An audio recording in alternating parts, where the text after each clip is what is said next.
Welcome, ladies and gentlemen, to the beautiful city of Las Vegas. It is finally time for the VPL Summer Open to begin. I know you guys have been waiting a long time, and it is finally here. We are at the Poker Go studio at the Aria Resort and Casino, ready to bring Vainglory 5v5 action to your screens. My name is Munchballs. I'll be hosting the show. I'm going to be joined on the desk, as always, by the wonderful Tasty Bacon. It's finally here, my friend. It's been a long time coming, but it is finally time for the Summer Open here with the VPL.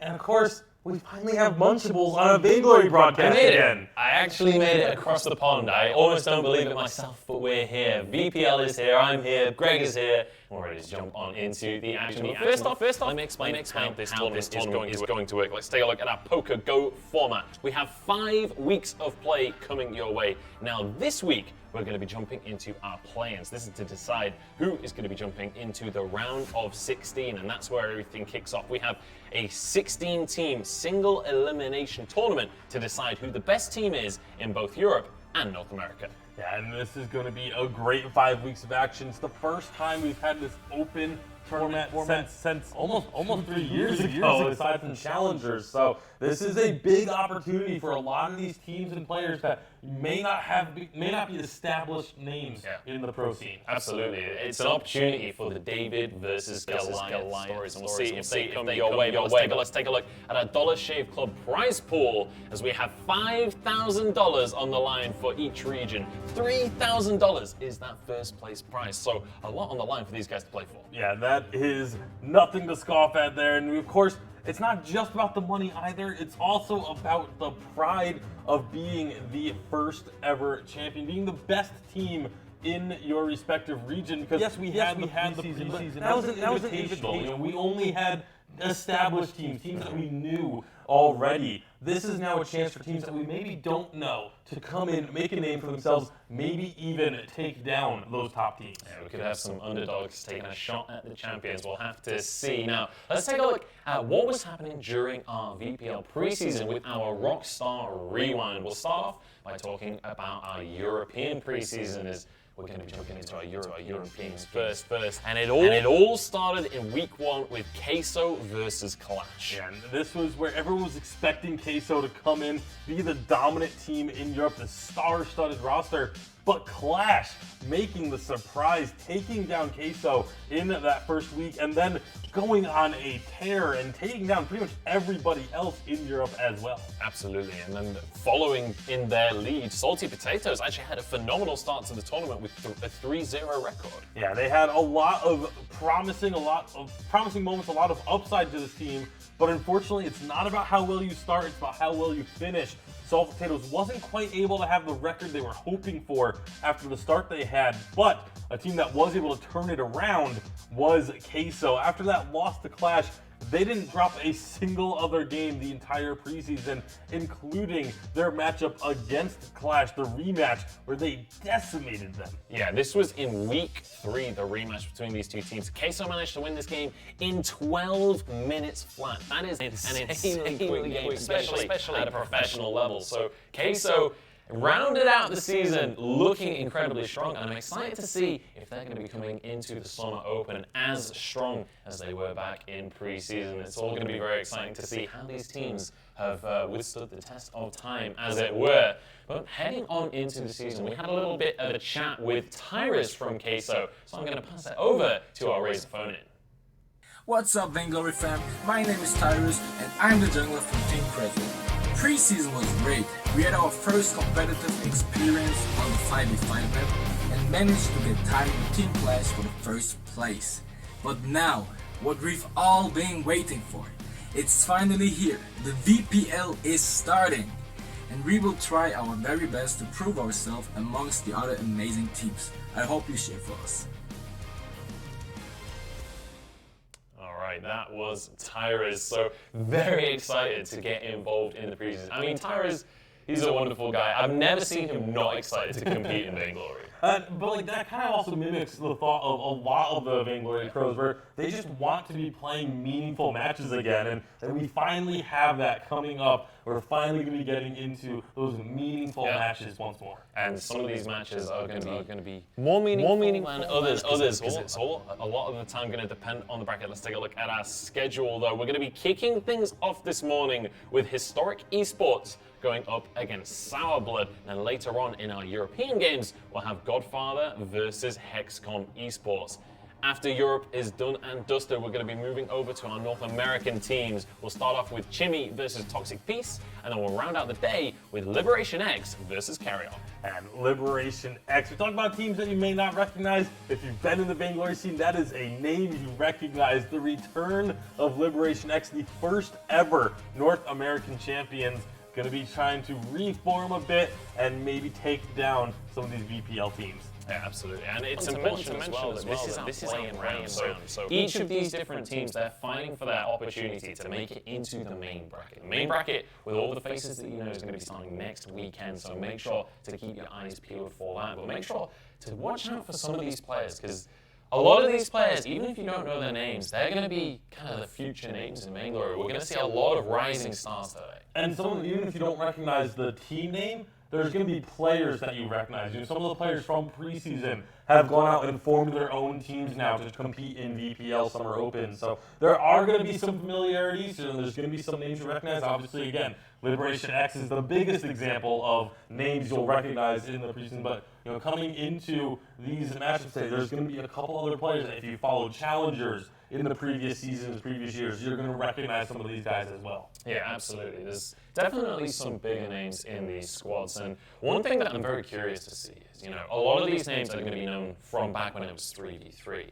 And one of the big questions is, what is the transition that each player has made? Because we've seen in the professional scene, there were a lot of players that were kind of emulating their roles. Like Tyra is obviously still a jungler. It's a bigger map, but he's still going to play jungle. But the carries kind of had to pick between the lanes, and some of the captains were swapping roles and things. So I'm excited to see what some of those old challengers players are doing on the map nowadays, whether they've swapped roles, which lane they've chosen in the end, and whether they still have that star power to carry in a bigger map. Yeah, and that's going to be the question that these players have to answer for themselves. Obviously, they've had a fair bit of time to try and figure this stuff out in ranked queues, but as anyone will tell you that has competed, ranked queue versus competitive play is very, very different. Even high-level ranked queues. If you have two Vainglorious teams against each other in a ranked queue, it's still a very different environment and a very different feel than playing on stream with something on the line, you know, playing for money, things like that. So it's a much different environment and aspect, and a very different mentality as well. Yeah, and also I think the biggest difference is just communication as well. Obviously, voice chat has kind of come to Vainglory, but it's only within your party, right? And it's kind of a casual take on what the pros are going to be doing. Like, the level of coordination required to be a top pro team in Vainglory is absurd. It's like any MOBA. You have to know exactly what's going on with your team on the map. You have to be calling out whatever the opponents do, whether it's a ward, whether it's a death, whether it's anything. Your team has to know about that. So the level of coordination going from 3v3 to 5v5 has just increased significantly. I'm excited to see what these guys are going to be able to do. Obviously, we've had some previews. We had the preseason. We had Ex-Scoundrels League as well. So we've seen some tasters of what Vainglory 5v5 is going to look like.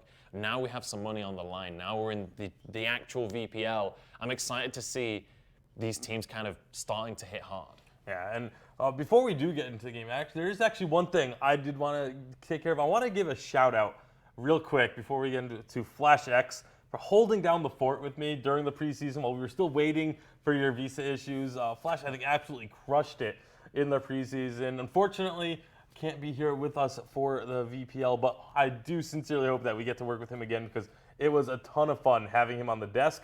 So Flash, great job on the desk, and hopefully we'll see you soon. Yeah, absolutely. I'm sure we'll see him around the place, that is for sure. Let's take a look at our Razor Phone schedule once again, because we've had a little bit of a change around. We're not going to be having Historic Esports versus Sourblood on stream. It is instead going to be Great Invoxus going up against Isuba. So that will be our first game of the day instead.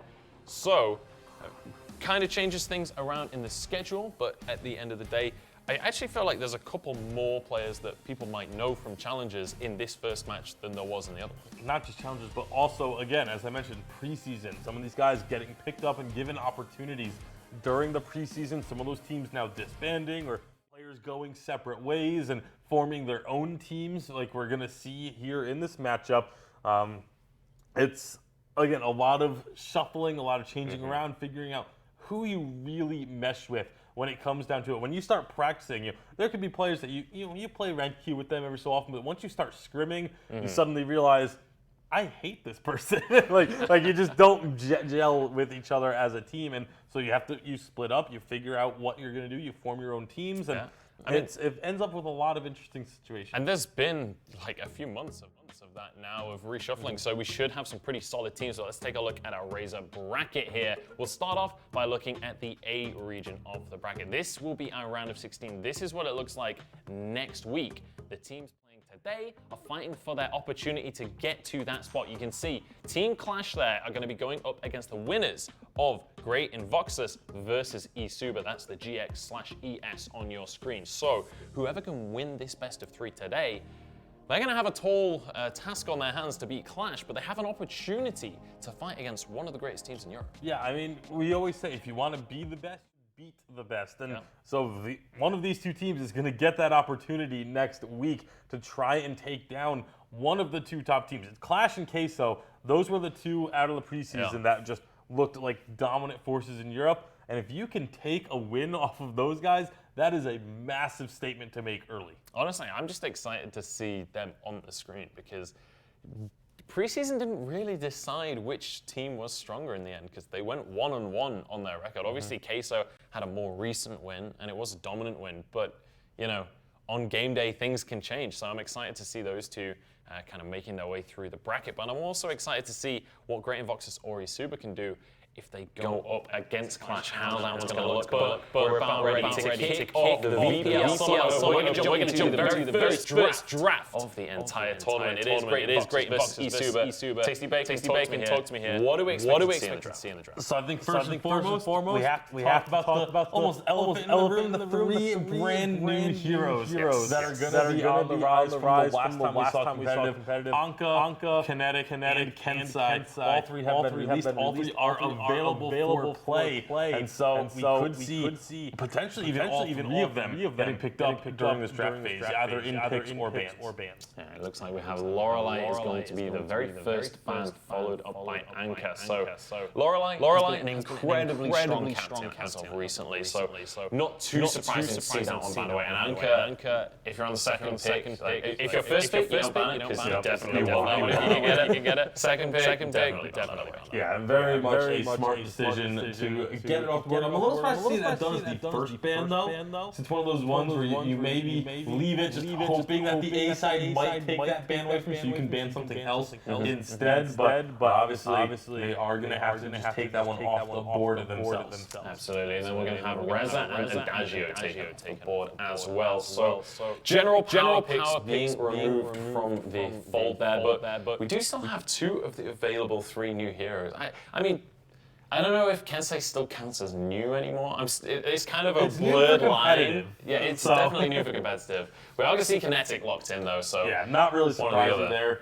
Kinetic is one of those heroes that I think is going to be either in this first pick rotation or within those first couple of bans. So not too surprising to see her taken right away. Yeah, I mean Kinetic, incredibly strong right now. If you guys at home haven't tried Kinetic out yet in your games, there's Kensai as well. Kensai is going to be locked in, as well as Lyra. Lyra also very strong, but if you guys haven't tried out Kinetic yet, get some games in because Kinetic going weapon power will melt health bars. Yeah, I'm actually almost a little surprised to see Lyra this early in the draft. I think, even though she is obviously very strong, a lot of teams, like if you look at the Scoundrel League that we saw, they were taking things like the Finn, things like the Fortress early on over the Lyra as their captain. So a little bit surprising just in the regards that I was expecting to see one of those other, more frequent picks, but it's still obviously a very, very strong selection. There's nothing bad, nothing wrong with picking a Lyra early on. Certainly not. And we are actually going to have a Tony locked in as well as a Fortress over on the side of Great Invoxus. So Fortress, very good pick, especially into Lyra, because obviously you apply those Mortal Wounds will reduce the healing that Lyra is able to offer during those big team fights. And Tony, just all around very strong right now. Yeah, obviously one of those big bruisers that can cause a lot of disruption. Players kind of started figuring out how to use that ultimate properly with the Bada Boom making some big, just completely changing the team fight, the course of a team fight when it's happening, or starting a team fight if you're able to catch someone out. Alpha, also going to be one of those picks that you continue to see, what we saw a lot during the preseason, still very strong in update 3.5. Yeah, absolutely. Samuel as well. And one of the important things is both Alpha and Samuel can kind of be flexed a little bit between, Samuel you can take mid or in the jungle, Alpha top or jungle, but there's also other ways to tweak that as well. We're going to have a Churnwalker locked in here for the side of Great Invoxus, and it looks like it might be a Scarf to round out the composition, or at least a Mage for that mid lane. But the Churnwalker, kind of a fringe pick, but definitely can be incredibly strong. It can be, and it also depends on it's one of those picks that heavily depends on your composition. You want to have a lot of burst, and you want to have a lot of AoE, and so Celeste obviously plays right into those hands. That's one of those combos that just works extremely well, especially Kinetic as well. Can send out a little bit of AoE damage too. So you have a lot of potential for that Churnwalker to just keep people in range of all this AoE and spread that damage around. Absolutely. We're going to have Sky as our final lock-in for our side of Isuba. So that's going to be, I assume, weapon Sky down in the bottom lane. So our compositions are locked in. Bacon, do you have a favorite based on this draft? Or, we're still pretty new to 5v5 competitive, so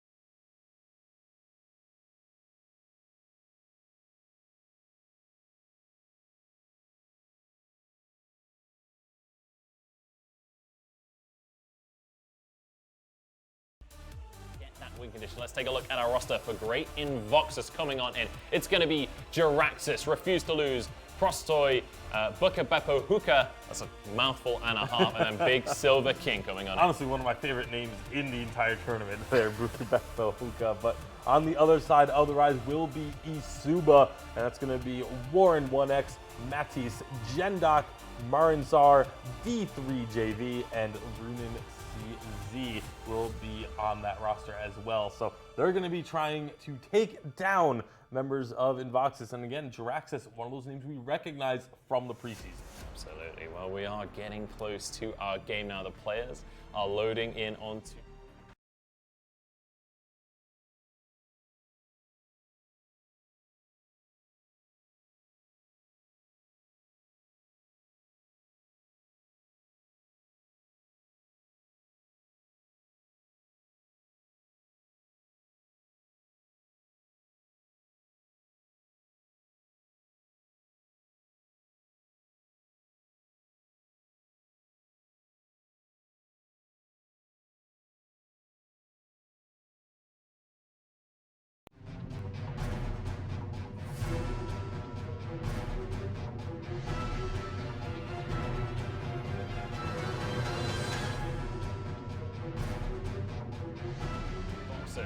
going up against Isuba. And it does say Voices of Humanist and Ex-Scoundrel, but it's actually going to be myself and Tasty Bacon starting things off here. We're going to be casting this one to kick things off. Bacon, talk to me a little bit about what we're expecting to see with these two compositions. How do you anticipate this early game to go? Well, like I said, I'm expecting to see a lot of aggression coming out of Great Invoxus because they have the ability to group early on with the Churnwalker, the Celeste, and the Kensai, or Kinetic, excuse me. Kensai's on the other side of the rise, but you see right away, it's going to be that standard, Captain and Mage in the mid lane, where everyone else kind of doing their own things on the sides of the map. This is sort of what we saw in the preseason, what sort of became the meta as we moved along. Yeah, we'll see how this meta continues to develop as well. I anticipate the meta to change across the course of this tournament. Over the next 5 weeks, I anticipate very different picks at the end. Not to mention the fact that 3.6 is going to drop at some point, which will change things in itself, but I anticipate some changes to come on through across the course of the weeks. Yeah, the thing that's interesting to me right now is where exactly this Fortress is going to go with his build path. So you've already got the Tony and the Kinetic both running weapon power. Obviously, the Celeste is going to be your crystal power. Is this Fortress going to go into the heavily into the Aftershock? Maybe a Broken Myth, maybe a Dragon's Eye, or is it going to end up being more of almost like a second captain for the team and building a lot of those defensive stats and the tankiness that we see Fortress typically go when he's playing as a captain? The fact that it's sort of in the lane is going to be very interesting to see how it pans out, because obviously you need to start with that Book of Eulogies to be able to survive in the lane that's not going to be building into weapon power, you have to assume.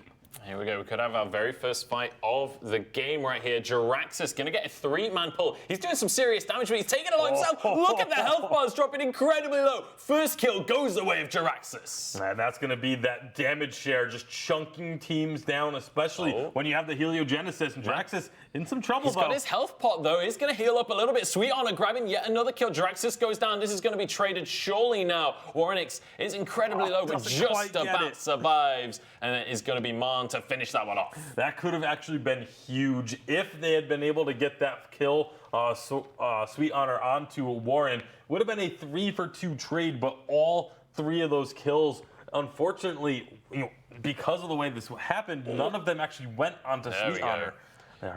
Booker manages to sneak in and grab the kill there onto the Sky in the end. Staying a little bit too long, being a bit greedy for that CS. And like I mentioned, a little unfortunate. Oh, that's a deep dive. Speaking of staying greedy right here, Mon gonna go underneath the turret.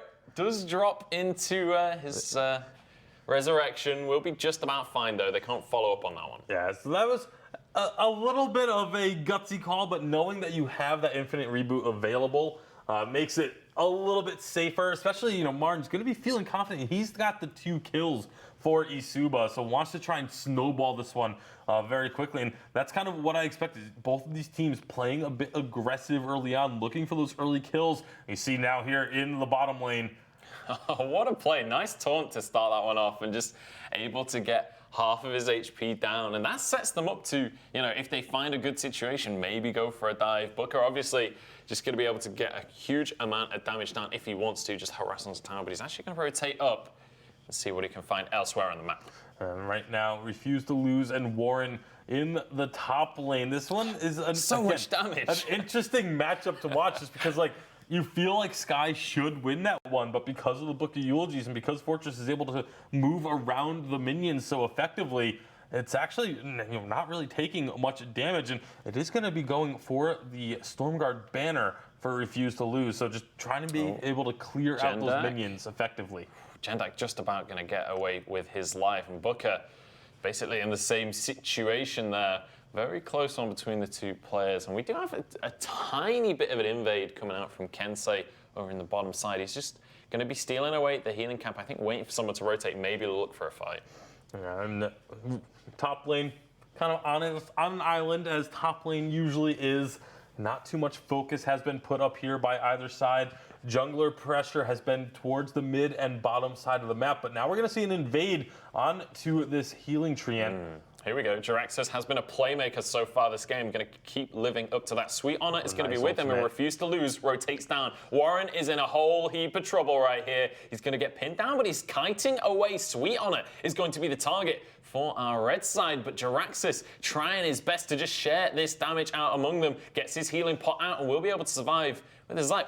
I think everyone just gets away with this one. Yeah, it looks like nobody's going to end up falling. It looked like it was going to be trouble for Warren, but a great death from above to start that fight off actually kept Sweet Honor from being able to get involved until the rest of Isuba had rotated up. And now Isuba in prime position to take down this turret. So a great team-wide rotation from them. Now it looks like Jiraxis and Refuse to Lose, they don't want to give this turret up without a fight. They certainly don't, but I don't think they have a choice, honestly. This is going to be going down here. Turret's still aggroing, I think, but they're going to be able to finish that one off. So, turret going the way of Isuba. But in terms of the gold lead itself, it's very much in favor of Great and Foxes. Yeah, and that could be about to increase as you see Prostoy and Buka pushing mid, saying, okay, you guys want to rotate 4 members top? We're going to send a couple mid and take a turret for ourselves and steal away your Treant. So at the end of the day, this whole scenario ends up advantage to Invoxes. Yeah, important to point out as well, this bottom turret did go down during all of that as well. So it was actually a 2-1 trade of turrets in favor of Great Invoxes. So fantastic map play from them. 2,500 gold lead in their favor. And now Jiraxis looking to make a play. Potentially Sweet Honor is going to be here just to grab away his Crystal Treant. Well, it looks like Isuba wants that Treant. Sweet Honor actually does get the Treant, and gets the buff, so not bad. Four-man invade, and you still end up with the buff. I think you got to be happy with that. Yeah, absolutely, and we'll see how this is going to come out because the whole team is here. The Wolves are out, and that's already going to be Marn dropping. Self-destruct is nowhere near enough. The stun doesn't quite land onto Mattis, but the damage does. Goodbye, Samuel. He's out of there, and now we have a 5-2 scoreline. 2 players down, and potentially some objectives. And with the 3K gold lead that Invoxes has built up, they're going to be able to start rotating around the map. Again, using this Fortress ultimate for the move speed, using the Churnwalker to pull everyone back in, and then the Tony as well to knock the enemy team back towards them. They have so many tools to not only engage a team fight, but keep a fight engaged even if Isuba tries to break off. Warren's in trouble, does manage to kite away though. It's actually going to be Prostoy trying to get onto the back line, but can't quite finish the kill. Jiraxis is low and D3 wants to capitalize. He punished very heavily though. Shot goes through, but it's blocked by Gendex in the end. Half HP on basically everyone from Isuba. We'll see whether the rest of Great Invoxes wants to fight this. I think not. They're just going to back away. Yeah, it looks like they're just looking to regroup. That fight didn't go the way they were hoping. They were really wanted to pick up that turret and just kind of solidify this lead that they have by taking all 3 of those tier 1 turrets. But in the end, they have to back away. Prostoy just going a little bit too deep while trying to hunt down that kill. Absolutely. One of the most important things as well, when we talk about those outer turrets, actually I don't have time to talk about that because Jiraxis is once again trying to loop those chains onto his opponents. Good bit of damage comes down, pulls him in again, but Marn is here. This is a 2v5 right now, as Sweet Honor just desperately trying to survive against the onslaught that Alpha offers. Nice Sweet Honor block. is going to go down. D3 happy to dive that turret, but I think he's going to get away with it as well. Marn is going to be the target, but he's gonna be dropped into that infinite reboot. Can they finish him in time? The answer is no. He's got knocked out of the way. Will be finished off in the end. So 1-for-1 so far. We are gonna see Kensei manage to get away with it. And great use at the start of that of the Crucible by Gendak to make sure that they didn't get stunned by the Churnwalker. That's one of the keys to these team fights. Is going to be, can you prevent the Churnwalker from getting a huge multi-man stun off? Thus far, Gendek's actually been very good at timing those blocks to prevent his team from getting locked up. Yeah, and that's one of the difficult things as a captain when you're against a Churnwalker. You have to get that Crucible early, and you have to be on point with using it. Here we go. Warren is going to get taunted up here. Half his HP is gone, but Invoxes are going to be happy with the turret. They don't want to push for the extra fight there, just want to take that objective. Now, Marn is going to be the one caught. Doesn't have his reboot available. Will go down on a stun onto Gendax as well. He's going to have to port his way over, but the enemy can follow you, my friend, and he's going to be dropping 2 more kills in the way of Invoxes. And Invoxes just starting to take control of this game. They've been spreading themselves around the map, so they haven't really been able to make a lot of progress in any one individual lane, but they are making progress in all 3 lanes, periodically throughout the game. Now they're going to go for this Ghost Wing. Obviously, getting the Ghost Wing buff is going to help you push lanes very effectively. It's a little late for the first Ghost Wing in the sense that, in the preseason, the top teams, we saw them taking this first Ghost Wing at 8 minutes, 9 minutes into the game, but they are going to find not only the Ghost Wing, but also a Samuel for their efforts. Mattis just got destroyed. He went down in a matter of seconds right there. The Ghost Wing is taken. Right now, Great Invoxes just have a vice-like grip on this map. And look at Buka picking up not just the 2 offensive items, but then getting the Slumbering Husk as well, saying, you know what? A lot of your threat right now is going to be the burst. Kensai has a lot of burst. Obviously, the Alpha is going for a burst-heavy build as well. I'm going to make sure that burst does not affect me. That's really going to be the only defensive item that Buka should have to buy on this Kinetic to be able to stay alive in these fights. Here we go. Refused to lose has just been defending this turret, and now the rest of his team has arrived. Warren, there's nowhere for you to go. He's going to be dropping immediately. Tony grabbing the kill on that one, so Prostoy happy to get a little bit of extra gold in his pocket. But Black Claw is on the map. You can't afford to lose a player in that scenario. They are going to likely give up the Black Claw pressure, but Isuba did at least make the best of a bad situation by getting that mid turret. I would have actually liked to see them keep pushing that lane, because you know your enemy team is almost certainly going to go for the Black Claw or have to rotate down to stop you from making that push. Instead, they go all the way down to the bottom. They should at least get this bottom turret, but now they have to worry about, are they going to be able to get that turret and get back in time? The answer is going to be no. They have to start recalling now in order to defend their base. They didn't have the minion wave in the right spot, and they didn't realize at the time, so they rotated down in hopes of getting another turret, but forced a recall because Black Claw is pushing, and this could well be the final fight of the game if Isuba don't manage to pull this one back right now. Good death from above, landing onto a few members, gets the stun. Healing going to be coming out from Lyra all the meantime, but Black Claw's still half HP right now, and Jiraxis starting to get aggressive. Stun onto 2 players, and the rest of his team going to be coming on in. First kill is not going to quite land just yet. Warren gets away with his life, and actually damage coming out onto Prostoy. This could be a turnaround coming on through. Infinite Reboot is there. It's going to be 4v4 now. 1 player dropped on either side, but Black Claw still pushing relentlessly. Yeah, Black Claw takes down that middle armory. That's going to make the Vein Crystal a little bit more susceptible to damage, but they do at least survive on the side of Isuba, and that's what's really important. Just making sure you can keep the game alive and try and build a way back into this one. Warren somehow staying alive in that fight, despite getting stunned up by the Churnwalker, and was able to escape. And he's done that a couple of times this game, where it's like, oh, Warren, he's in a lot of trouble. Oh, he somehow gets out of it. So really great play from Warren on this Sky. Unfortunately, the rest of the team hasn't been able to capitalize on the maneuverability that Warren's been able to showcase. Yeah, I mean, it kind of is, it's 2 parts, right? Obviously, Warren is playing very well, but Sky, weapon power especially, is a very mobile carry, so you can slip out of those situations and sometimes get away with it. Look at this, though. Great Invoxis. Party brush. Playing the Death Brush game, just waiting for someone to face check that. It's not going to happen. They're just going to have to settle for a Ghost Wing. But it has to be said as well, the fact that Isuba go even in that fight is a big deal. That means they're starting to scale up. You've got things like a Samuel on the squad, starting to get some items into his inventory. If he can get that cleave going onto multiple members, he's going to start destroying them. Well, that's going to be some boots used to get into the mid lane. Looks like Invoxis, along with Jiraxis, just want to try and end this game. They're going right into the base. They saw 2 members on the map. It's going to be Alpha going straight on in. Infinite Reboot is there. Does get the self-destruct onto 1, but he's down immediately. Stuns going on out as well. That's going to be Warren dropping. Mattis cannot do this on his own. This is going to be Great Invoxis taking game number 1 right here. Triple kill coming through for our Tony right there. And that is going to be the game in the end. Great Invoxis 1-0 up against Isuba.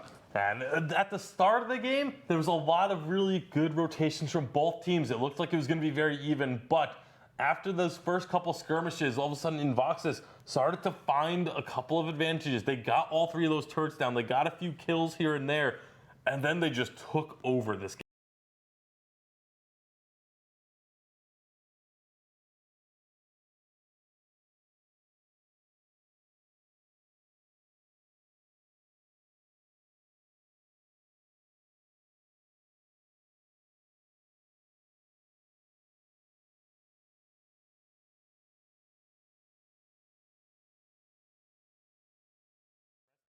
A lot of times you say, okay, he's got 3 chains out now, so now we'll start being careful and watch for that, the effect to be able to use the Crucible.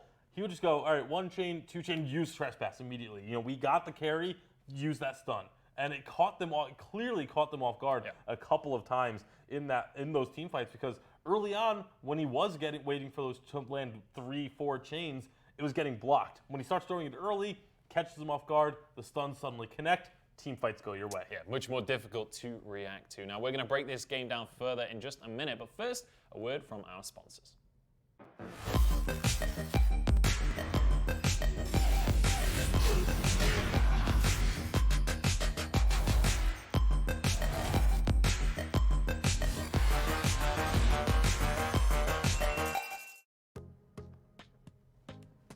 so here is our bracket for the VPL Summer Open. You can see this will be the round of 16 that starts next weekend, but you can see if we take a look at the A zone, you can see Team Clash is right there, and underneath them, GX/ES. That is the series that we're currently looking at. Great Invoxes versus eSuba. Whoever's able to win this series is going to qualify for the round of 16. They have an opportunity to take on Team. Opportunity for that David versus Goliath story. Yeah, absolutely. Clash, one of the titans in Europe, and again, if you can win the series against Clash, you've just instantly put yourself on the map. You've made your mark in Vainglory competitive, but you can't look ahead to that. You can't be worrying about that just yet because you still have to win this matchup right here. If you're a great Invoxis, you still have to win another game against eSuba. If you're eSuba, you have to figure out how to recompose yourselves and take 2 games in a row against Invoxis.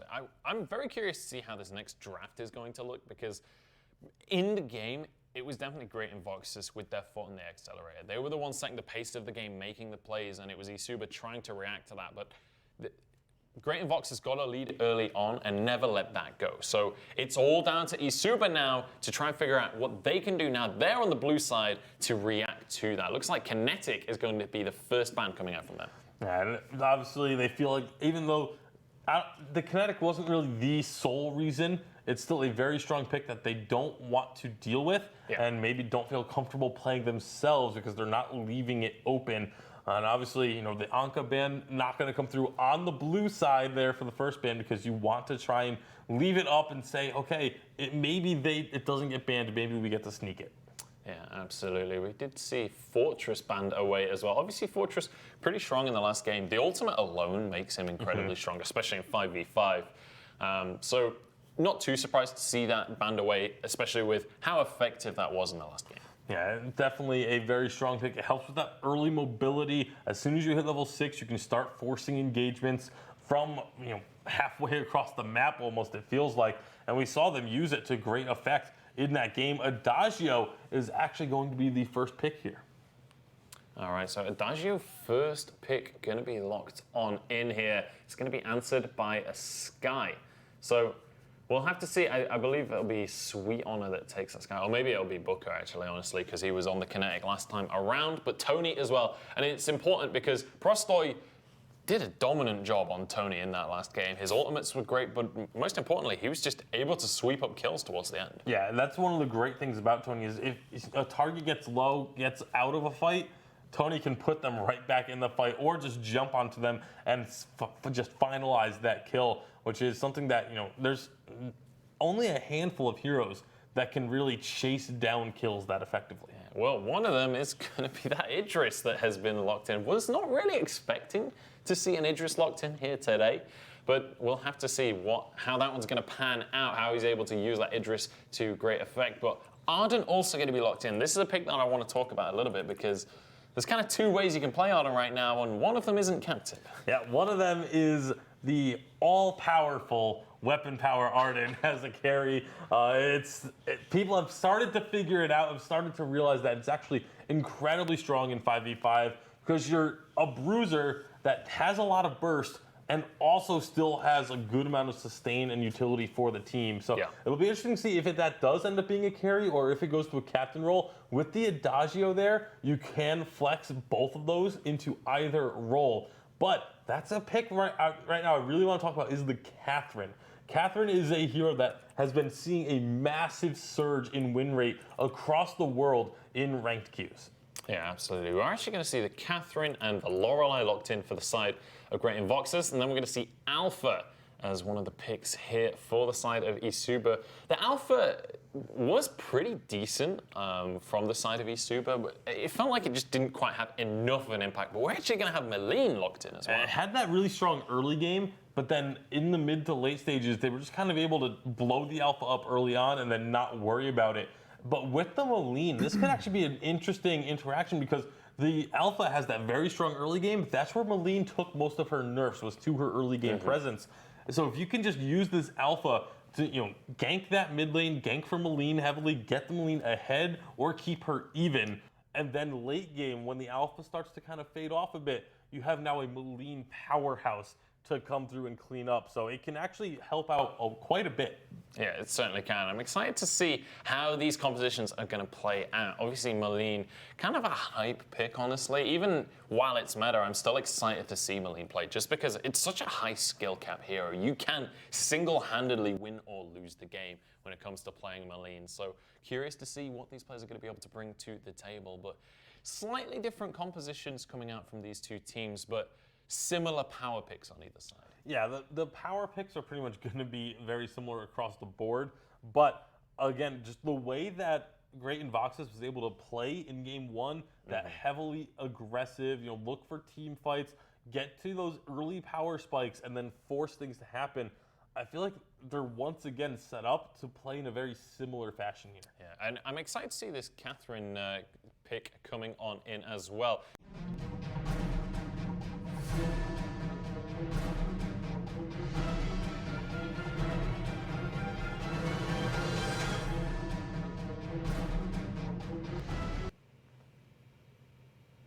Ladies and gentlemen, welcome to Game 2 between Great Invoxis and Isuba.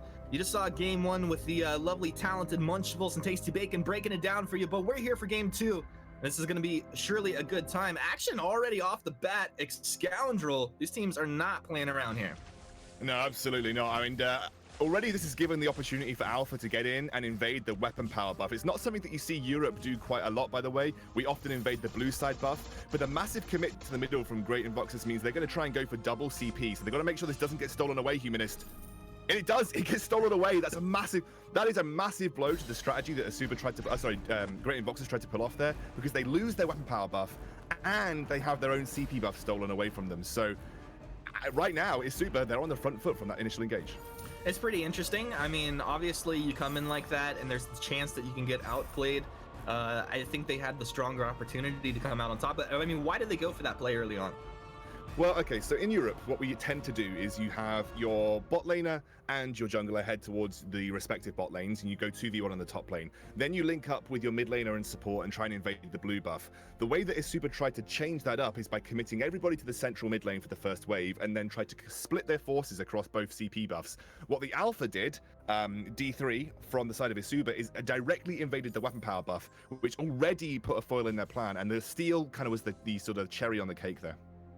All right, well, it's a great start for Isuba. Of course, Isuba want to come out here strong in Game 2, make a showing after that Game 1. Now, as far as the next few minutes here, we're going to wait for some of these camps to respawn. Probably, yeah, you see the waves being pushed out. Top already porting back on the red side here. Invoxis back. They're going to pick up a couple items, get back out into lane. Would you expect this to be kind of a slow early game? Do we expect to see kills out on this map? Well, when you've got a Varia and a Moline, the likelihood is that Isuba are going to be trying to take the advantage in the mid lane after their first item spike. Varia will spike okay, but Moline gets a really big first item spike depending on what you go for. It looks like, I can't really tell, he could go towards, yeah, it looks like he's going towards Aftershock right now, which could very well be her first item, or you could go towards a Shatterglass, which is a bit more burst orientated. So I'd be expecting Isuba to be making the more early aggressive plays. If I'm the side of Great Invoxis, I've got a Weapon Power Sky that's going to scale up.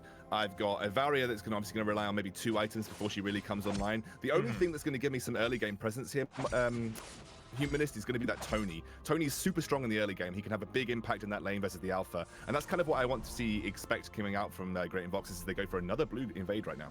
Yeah, a lot of resources being committed here. Actually, it's going to be Tony dropping back into the jungle because this is where Alpha is one more time. D3 making a cute little play, but up here, he's going to be able to get... No, he's taking too much damage. Now 3 have collapsed back onto this weapon tree hunt here, and he's really committing. Has the infinite reboot, but this is not the play. His team has moved forward. He's down into the infinite reboot. Draxus left out. Draxus looks like it's going to be first blood. He's down. It's actually Isuba to take the first blood there. Set up by that Alpha. D3. It looks like he knew what he was doing, and in fact, they're going to get the Gold Oak as well out of the back of that one, so Invoxis kind of getting trolled out. Now, that was really good from Isuba because they did the same play. They knew that Great Invoxes were going to try and go for a double CP rotation again, obviously knowing that it comes up after 2 minutes. So they were going to try and make that same rotation. D3 was already on it. He went straight towards the weapon power buff. But because there was already a big cohort of members from Isuba in the mid lane, they collapsed, knowing that Alpha could take the heat for a couple of minutes, or a couple of seconds rather, couple of minutes, with her it felt infinite reboot. Yeah, a couple of minutes it felt like, but a couple of seconds with that infinite reboot. So that was really nice collapse from Isuba. Plus, you're going to spike harder and earlier on with the heroes they've got. Maline is going to output more damage than the Varia at this stage in the game, so they knew that their skirmishing potential was a bit higher. Well, definitely the skirmish potential showed off there. I would expect, and it's also kind of like it's just player psychology. When you're able to like invade and get that kind of pressure down, it makes it more likely that we're going to see that happen again. So I'd imagine in the next few minutes we'll see Isuba probably group up, and as you said, for good reason, right? They are strong, but they're going to get just stronger, and with that confidence, they can get a lot of work done. Yeah, and I think as this goes towards the later game, I'm looking at Great Invoxes' composition and saying, well, they've got a Lorelei, which is really great for peeling against things like Alpha, Arden, even the Idris to an extent. You've got plenty of mobility there. You've got the Taunt. Like, if this gets late game, I am loving the composition that Great Invoxes have got, because I think team fights, they strictly win. The only thing that could go awry is that you do have an Idris to threaten the weapon power Sky, but you've got plenty of protection and plenty of frontline for two really strong late game carries in the form of the Varia and the Sky herself. Whereas I think Isuba are the ones that need to make these proactive plays here, Humanist. Well, it's Invoxes making another proactive play over here to get Sweet Honor that crystal buff, taking away from Isuba, and it's just a clean, tight rotation from them. And they're going to draw back and be up towards this weapon tree, and before D3 even gets there this time. So you see Invoxes cleaning up their rotations and kind of adapting and evolving on the fly here. It's really nice to see.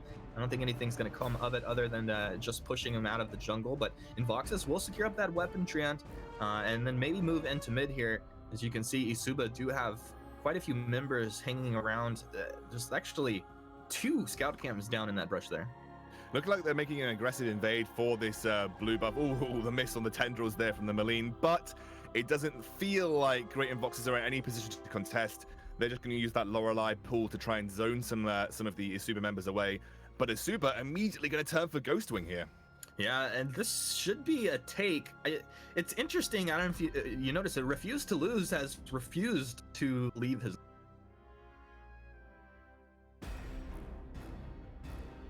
I think we might have lost Humanist just for a second there, so I'll carry on. Oh no, you're here. You're here. You hear me, bud? Oh, sorry. You just. It might have been me. Might have been you. It's probably just an internet thing there. But yeah, I was just saying, Refuse to Lose was to leave the lane.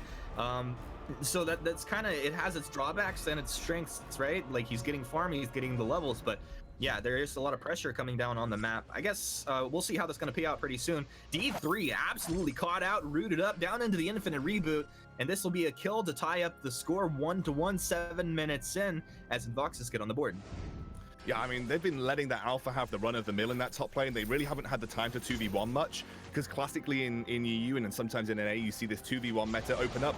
They're going to commit very heavily for this top lane tier 1 turret. It looks like the Maline is going to rotate up, and Varia still being a mid lane means they might be able to punish by denying some ways. I don't know how much damage they're going to get down to the turret, but with the blue buff just spawning now, that CP buff just coming on to the fold, they might take that too.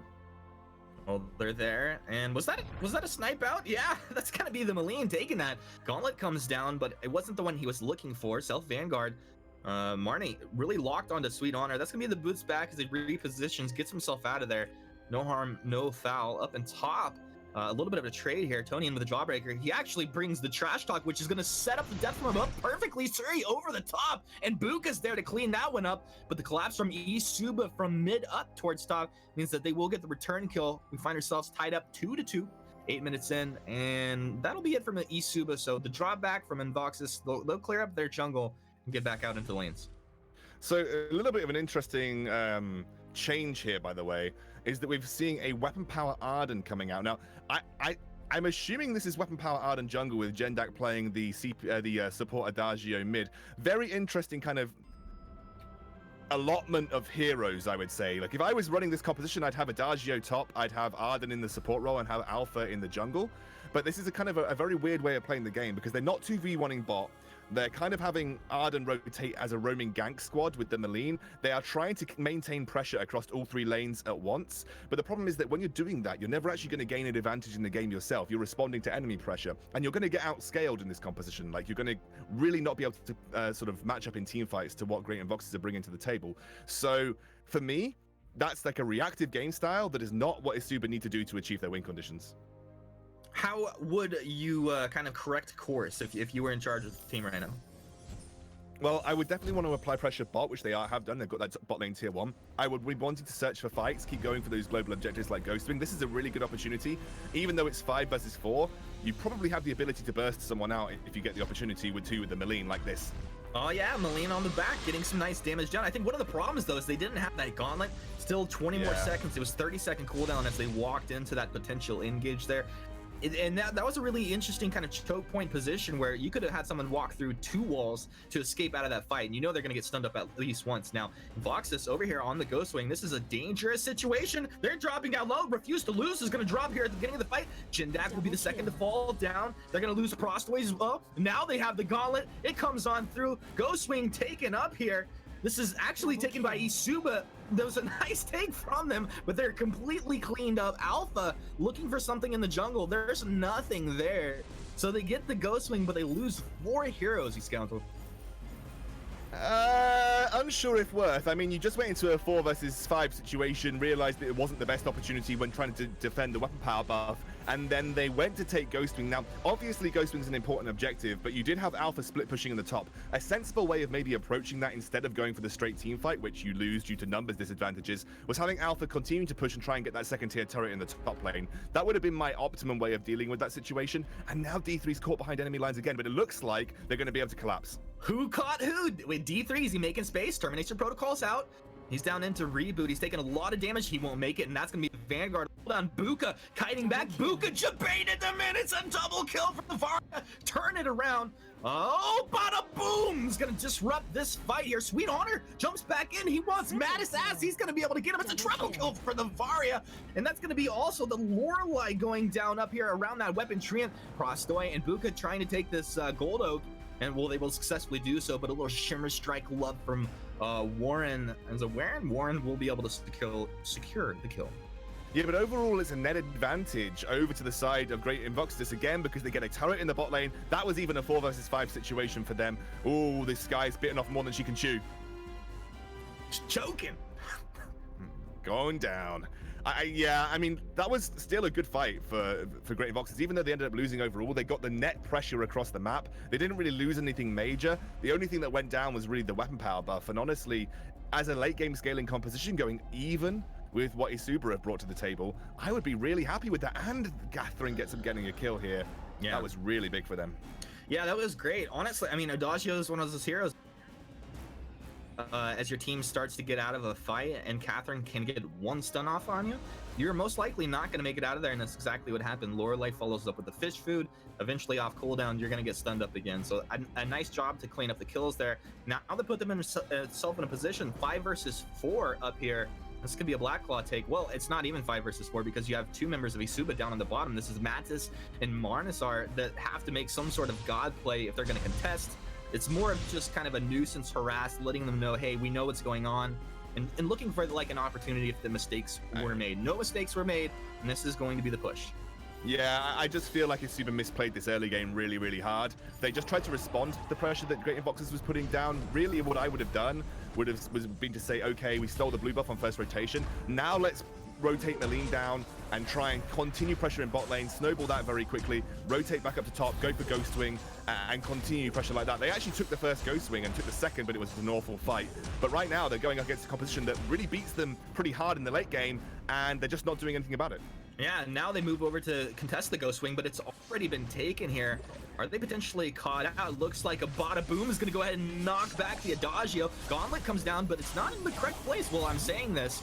Yeah, it's actually not going to be. There's a lot of damage coming from the Idris as he tries to get on target, but with a water wall, Refuse to Lose will stay alive. Vanguard comes in here. They jump back forward from Refuse to Lose. I don't know about that one. They move in. This is going to be a double kill as Invoxus just starts to get torn apart. Sky, you got to get back, trying to stutter step back, but it's Suri forward. The aggressive play. Looks like the Atlas Pauldron landed on the Sky and won't have enough damage to go for 2. Maybe he thought he could get 2 kills cleaning up Jindak at the end, but it's not going to happen there. And it looked a little bit sloppy. A little bit unsure about that Sky jump and that Varia jump directly into the melee heroes chasing you down, but regardless, you still got the Ghost Wing. It's still kind of a net advantage in your favor.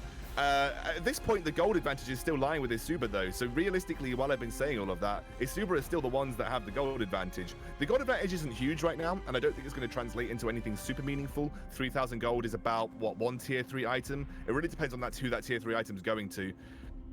But overall, I'd say Asuba are making the right moves on the map, but they are just a little bit, they're the ones being reactive. And a competition like this, I think you need to be the proactive team. I think you need to be the one that takes the steps forwards and tries to get the side of Great Invoxus to engage on you. If you're doing the engaging, I think you're in the wrong position. And I still think, even though the gold lead is in the favor of Asuba, they're still not doing the right thing in this game to ensure a victory. Yeah, they've pretty much held on to this gold lead for the majority of this game, but yeah, it feels like they could make a little bit tighter decisions. And even Invoxus in that last fight, as you said, jumping back in with 2 heroes that are very capable of kiting, kind of threw that fight for them. So Invoxus just played this a little bit cleaner. Even being behind, it does feel like they can get a lot of work done. Straight down at bottom. Yeah, that's one of the things that you do have to look at. This build, by the way, coming up from Varen. He's gone for a hybrid Idris build. Not sure how I feel about that. I personally feel like Idris is never good if you split his passive, but regardless, it will give him some, when he gets a couple of stacks in Dragon's Eye, he should be able to start getting ranged basic attacks that hit like a weapon power carry. So I kind of understand it, but if I was doing this build, I would probably have just done Shatterglass, so I get them from the very start. Bro, this is just the next level play. Let's see, Invoxus moving in, looking to find a catch. Drax is on the front of this with a fish food. It's going to connect onto the Arden, but no follow up there. Just about a half a second too far behind him. We'll go ahead and regroup, drop back to the shop. We're approaching the 16-minute mark of this game, tied up 12-12. Net worth advantage over to Isuba, as we've talked about before, but it's really not too big of a lead. No, absolutely not. And they do have a really solid kiting composition coming on from Invoxus as well. I mean, if they play it correctly with the Lorelei at this stage in the game, with the Catherine and with Tony, there should be no way that you realistically get to the Sky or get to the Varia easily. Varenex has started to get those basic attacks coming through. That was a defensive bada boom coming out from the Tony there.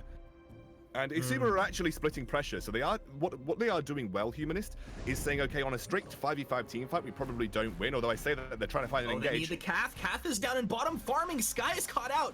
Not the tanky hero that you want up on the front side of your fight, and they are going to lose Buka to start with. In fact, they could lose Prostoi. Yes, they're going to lose, but they turn around the fish food, stone on the 2. I thought maybe there's some follow-up. Vario, you're so far up. Water wall just barely keeping the Vario alive. She'll turn around with the Stormforge Spear plus the Blast Trimmer, almost bursting 1 down. Tier 2 turret's going to go ahead and drop down in mid as Isuba find a couple of kills and an objective here. They'll move down towards Ghost Swing. They're kind of cleaning things up here. Okay, so it doesn't actually matter what your composition does if your Sky gets insta-gibbed and then doesn't even try to Suri strike out of the fight. So it doesn't matter what your composition does. Deeper into the fight. Sometimes I know, you can only go deeper. Oh, well, in that case, just stop. In that case, just don't. Just don't go deeper. It doesn't help. Yeah, I mean, the Slumbering Husk is obviously a great pickup for her because it's going to keep her alive in those situations, but you need to be able to use that time that the Slumbering Husk gives you to reposition. She didn't use that time at all, and I mean, I think she got CC'd a little bit, but regardless, I feel like the positioning needs to be better from these carries. These ranged carries should not be getting touched from the side of Great Invoxus. They have so much front line to protect them. They don't need to be the ones frontlining. Sky got caught out because she was the one that was right at the front of her composition. She didn't need that. Now she's backing when the team are collecting around Blacklaw. Please don't do that, Sky. Good. I mean, yeah, we know that these are good players, right? So they have to know that these are mistakes they should be making. It almost feels like just a bit of overconfidence. And with a team that is playing with overconfidence and makes a mistake, you know, if they're here to win, we'll see them tighten up their play and not make those mistakes as they look to close this game out. And right now with the Black Claw push, this is a great chance for them to do so.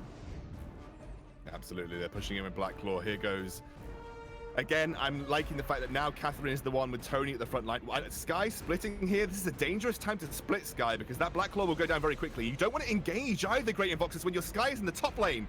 No, this is a situation where I would be telling my team to act, keep them busy, but don't die. Don't fully engage, just partially engage. And if that's the case, you could potentially be getting at least the turret out of top and then repositioning for a potential gank as they move back out on the map. That was aggressive. Was that the War Transit? No, that was 2 pairs of boots, 3 pairs of boots popped as they look to chase 4 pairs of boots because Alpha actually has the Journey boots on cooldown. Didn't even get the attack off to reset them. Yeah, I think the only way that you reliably engage this is with the Arden Gauntlet.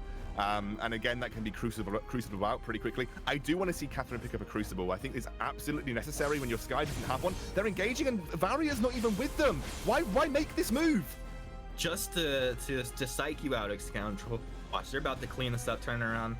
Man, that slow out of Lorelei is just so good in those choke points. Honestly, if there was follow-up there, that would have been devastating for Isuba. Invoxis over here, and looks like they'll go for that Crystal Trance, and then go ahead and reposition themselves. What's the next take for Invoxis or Isuba on the map? Well, obviously, Ghostwing will be spawning again fairly regularly, fairly soon. The problem is for Great Invoxes is they can't actually split push effectively because if they split their team up, you're isolating the key damage carries, and I think all of them need that big front line. Like Sky and Varia need that front line of Tony, Catherine, and Lorelei to ensure that they're safe, even in the 1v1 scenarios. So you can't. Oh, that's a bad route. Oh, thank goodness he gets out. But you can't split up and you can't split push with this composition from Great Invoxes. Whereas Isuba can. They can actually split push with the Alpha and with the Idris. We've got to fight though. Lorelei debating on the front side of this fight. Tony trying to stay up front to control this fight, but D3 is deep, trying to get onto the squishy targets. They turn around, they're dropping D3 low, but this isn't Alpha. This is exactly what he would do. Alpha into the backside. Lorelei's forced back. They've lost Prostoy. Now they look for the Varia, but Varia able to get over the wall, chase down. Warren's able to get the kill. It's a double kill for him. Now in Voxes, you got to get everybody back. They are so incredibly low. You could potentially dive in, but splash down plus the fish food. And Emmeline's not going to connect there on the fadeaway. And Isuba very aggressively jump in. A great fight, and they take 2. Yeah, absolutely. But you have a Tornado Trigger Sky and a Varia who didn't basic attack. I mean, I think I could count the amount of times Varia basic attacked in that fight on one hand. It was just not a lot, Humanists. Well, if she didn't attack, you can't even count it on one hand. No, well, that's what I mean. It was about 4 basic attacks across the entire thing. That's what I mean as well. Warren in onto Draxus. Draxus immediately forced. I mean, this Draxus is just not feeling tame. And interestingly enough, has been up towards the front side of the fights. And I don't know about that, man, because it feels like if you take too much damage, you might have to water wall yourself. Then you don't have that for your allies. I think I'm questioning the choice of Pulse Weave here for Jiraxis. I would have been going for Rook's Decree, probably. I think you've got a Pulse Weave on Tony, you've got a Pulse Weave on Catherine. You're not really the ones that want to do the engaging time and time again. I think you're mainly kiting and giving space for your Varia and your Sky. So I would have been thinking Rook's Decree. I want to get shields across this team. I want to make sure I'm keeping my 2 carries really, really safe. 3 Pulse Weaves seems like overkill. Massive overkill. I don't really know what they're achieving with them. I can see it on the Catherine, I can kind of see it on the Tony, don't see it on the Lorelei. I would have preferred Rook's Decree, like I said. Also a Fountain. I know Fountain's sometimes called overrated in this current meta, but you need it right now. You're losing these fights. You can't. Your carries aren't kiting properly. Okay, D3 jumping in, trying to make Invoxis kite back as you... But once again, Tony burst down to the beat. I mean, Tony feels like a squishy hero at this point. They're going to lose 2. Sky's down. Sky in a vulnerable position. And their allies can't keep him alive. Now refuse to lose his low. Jiraxis is low as well. D3 chasing him down, getting the breaking point stacks. And this should be a dead Lorelei. Varia was able to, I think, drop into the bush and teleport home. So that will be 2 members of Invoxis surviving at the end of this fight. And suddenly we see quite a large net worth advantage building up over here for Isuba and a Black Claw take. I got to give credit to Isuba because they are playing these fights so nicely. They are jumping in. This hybrid build from the Idris means that they have a double range threat coming out as well. I wouldn't recommend hybrid Idris build because it's really hard to make work and really hard to get online. But in this particular engage, Warren is doing such a good job of just being a consistent threat with it. I mean, look at this. Time and time again, it's just going to take down Sweet Honor. This is questionable at best. Double kill coming through for Isuba. Black Claw marching down the lane. We're talking about 40-second respawn timers here. What are your odds that this game ends on this push? I think it's pretty likely at this point. You've got a super. You've actually given some late game over with this hybrid Idris build over to Isuba. You've got a really tanky alpha. Maline's hit a pretty solid item spikes for her. I mean, she hasn't gone aftershock, but she has gone for strict burst damage. This is probably game over. I actually like that she didn't go for the aftershock because it means that she can trade with that Varia a little bit, get into the later portions of this game. And that's going to be the armory and turret down. They're into the Vein Crystal area. Skyforce back, already taking way too much damage to stand forward and just trade here. This is going to be a game. Isuba coming through, cleaning things up here, taking a very clean victory at the end portion of this game. And while they made some mistakes, you know, we talked about them as the game was going on, they maintained this net worth advantage the majority of this game. They made some gutsy calls with the builds here, like out of the Idris. But this is a clean win for them.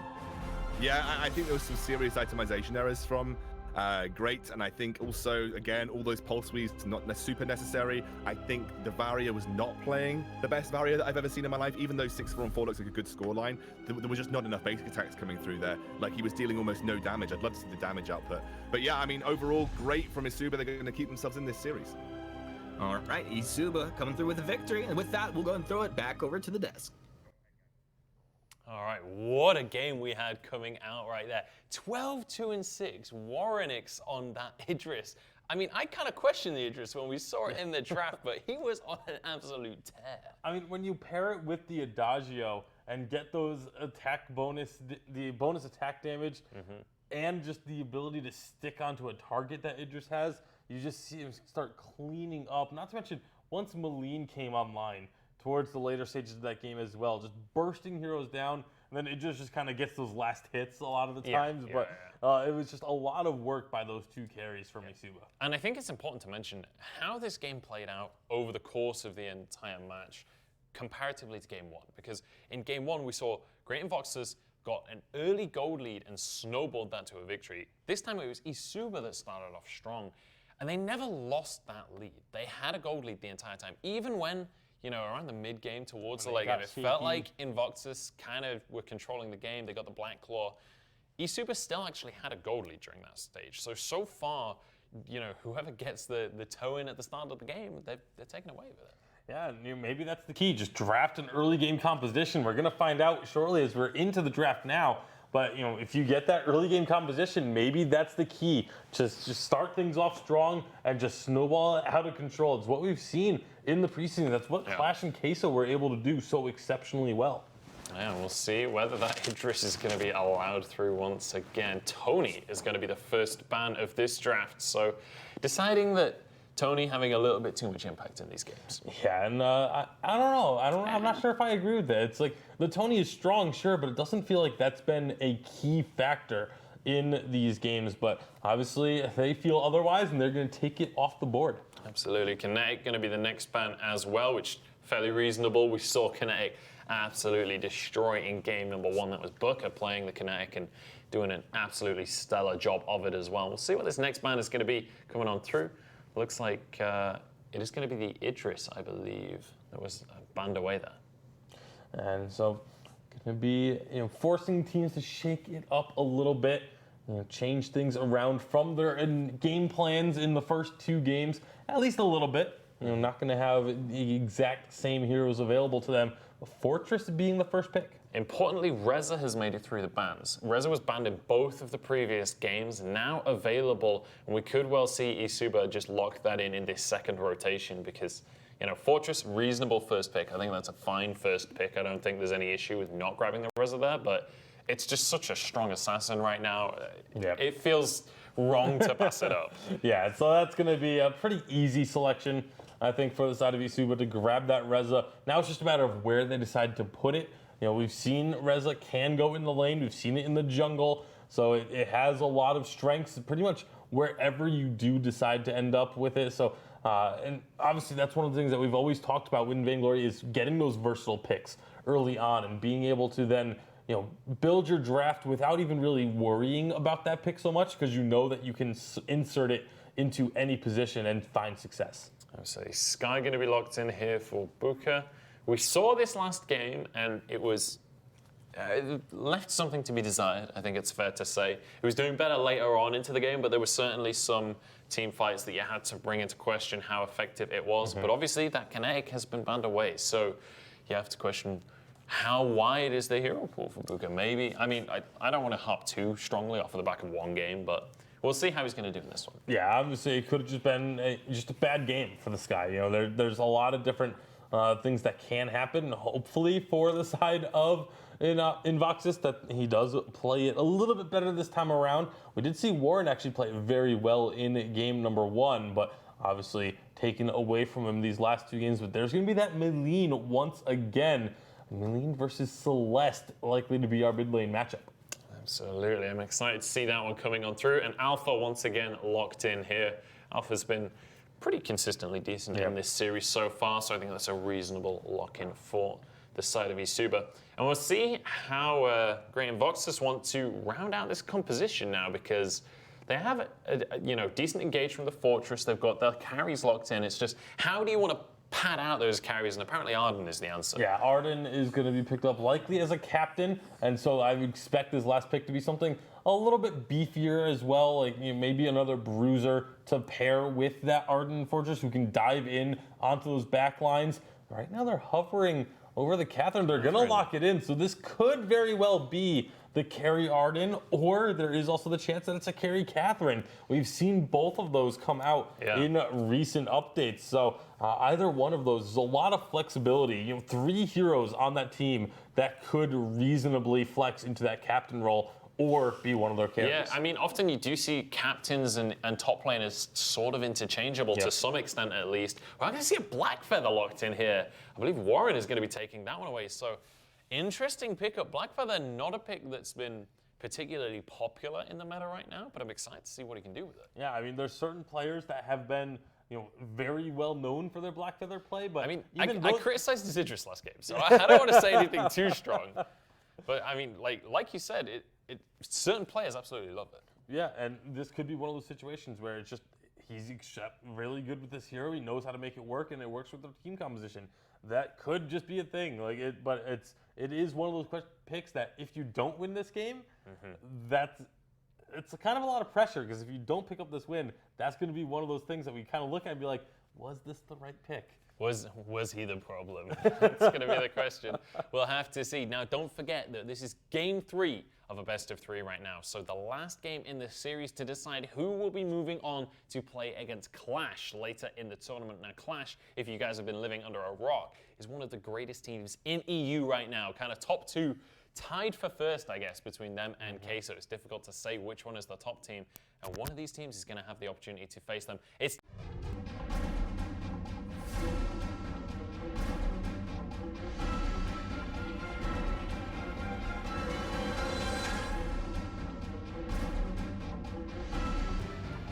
Here we go for game 3 between Great and Isuba to see who can take this series home. We're tied up 1-1 and ready to go. Both these teams show they have what it takes. Yeah, absolutely. It was a slightly messy game from Great and Voxus, but they've got a Celeste now that gives them a really good late game powerhouse. The range should be good enough against what is brought to the table here by Isuba. You do have to worry about the Reza, though. Reza can always be a menace. He is going to be top lane, so he'll be slightly starved of gold compared to somewhere like mid or jungle, but he'll still be a threat even with just that Aftershock on board.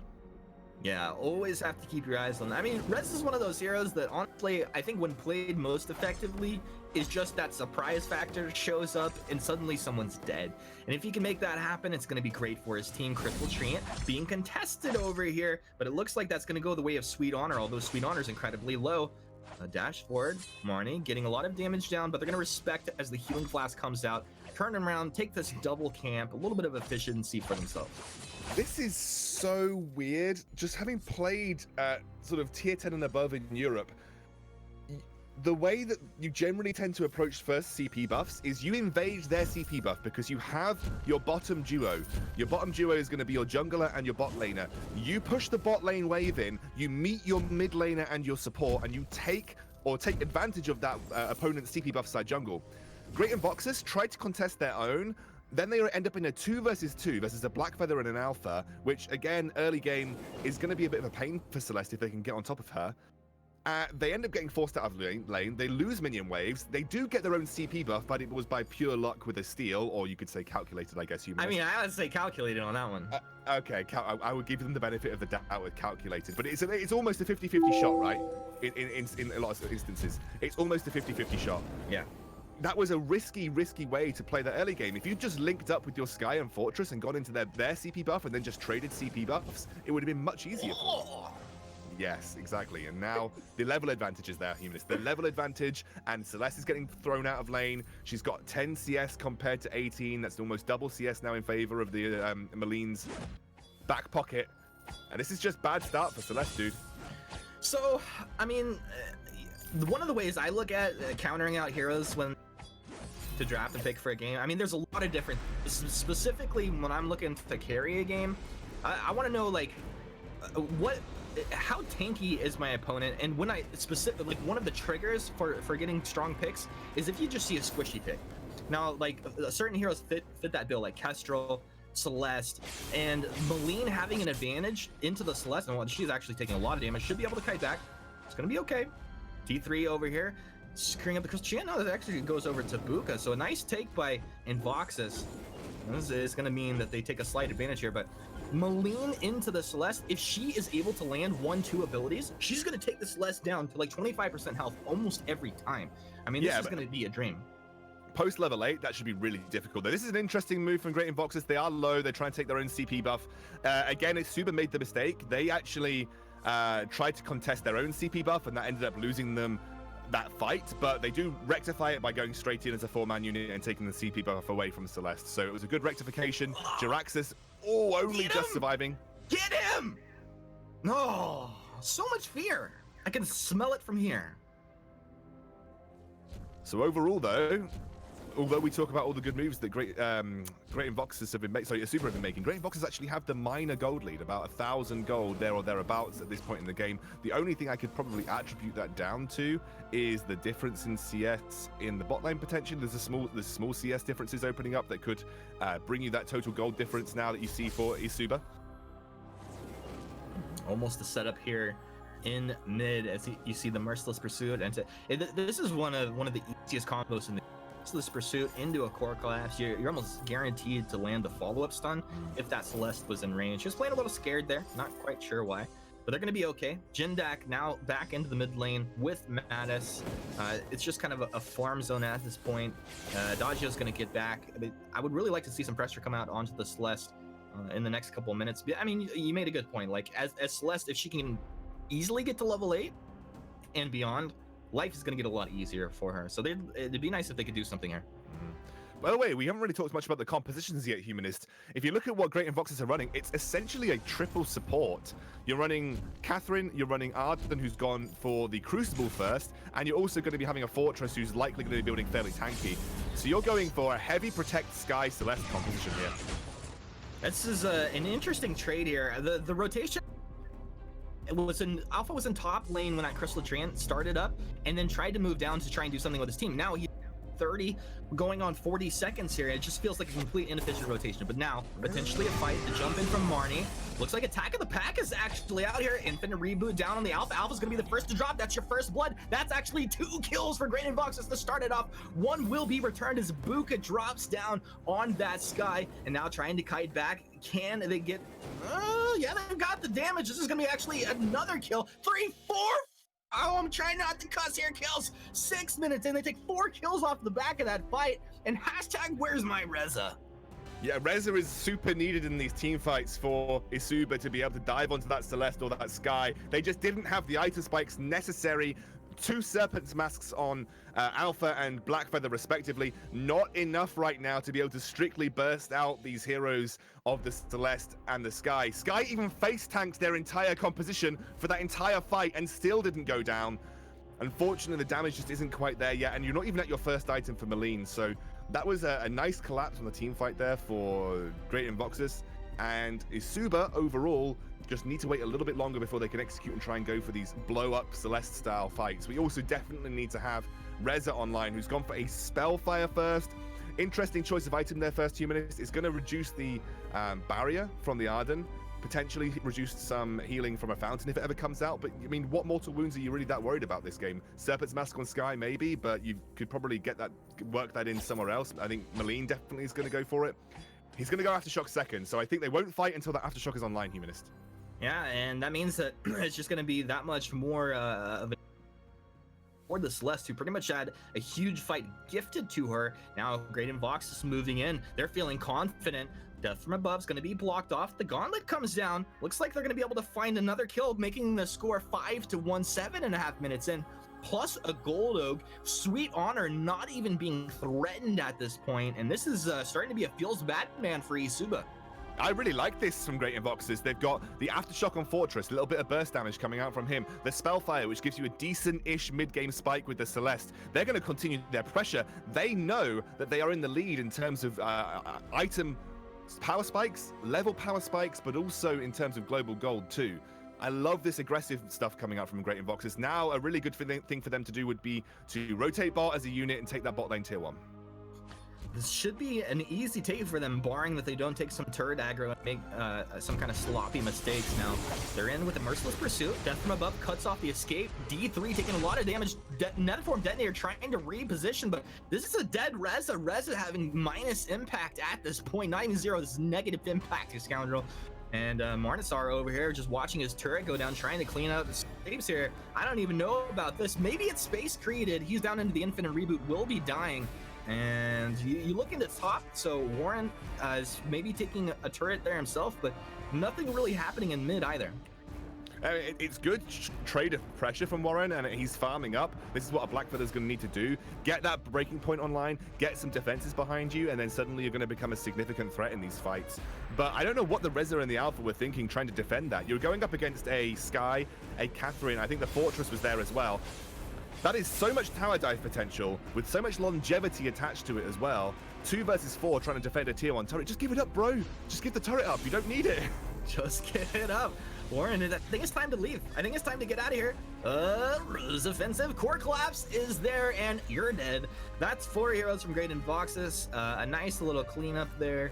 And kind of, you know what? It's a bummer when you do see a hero that, like, all the space from his team was created for him to get something out of it. Nobody else got anything out of it. And then the next engagement, he throws it away. So that really feels bad. Yeah, absolutely. He's got a little bit over-aggressive, and Jiraxis has gone for a Pulse Weave first item with the War Treads on Catherine. What does that tell you, Humanist? That tells you that he is looking to engage whenever possible on this Catherine. Even though they scale well, they actually have a late-game solid composition with the Celeste. They know that they want to push their advantage, so they're going to allow this Catherine to be their frontline engaging tool, try and continue to apply that pressure over and over. And I really like that in cohortion with the Fortress. They've got so much forward moving pressure with this composition. Oh, absolutely. And no, I really like it. I like the way it's down, and it makes sense. And no, so the best players in the world, when they get a small advantage, they push that advantage as hard as they can. And it actually can be kind of awkward for lower skill tier players playing with a high skill tier player when that high skill player gets an advantage, and you're like, dude, can we just back off for a second? And the answer is no, dude. You want to keep that pressure on. So I really like this here. And they found the Blackfeather one more time. You can Rose offensive. You can dance if you want to. I was going to say, I thought he was going to go down, but they actually find a little bit of damage on the backside. Solar Storm will put Alpha into the Infinite Reboot.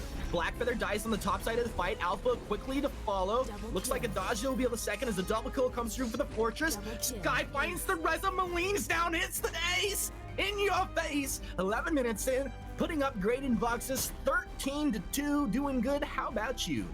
This game is pretty donezo, Humanist. This is almost entirely over.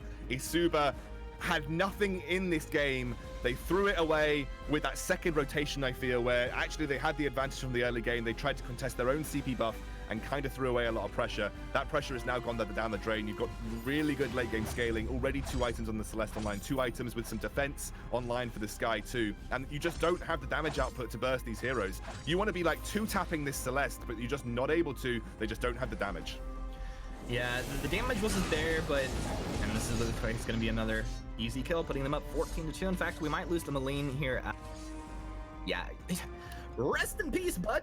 The thing is, I feel like it was really heavy on rotations through the early mid game, and then a failure to capitalize on space being created. Like, if you're gonna create space for a hero, you're gonna try and make one of your allies buff and be like, this is our chance, right? We're gonna make Blackfeather big, right? He is the guy that's gonna jump and kills the Celeste. Yeah.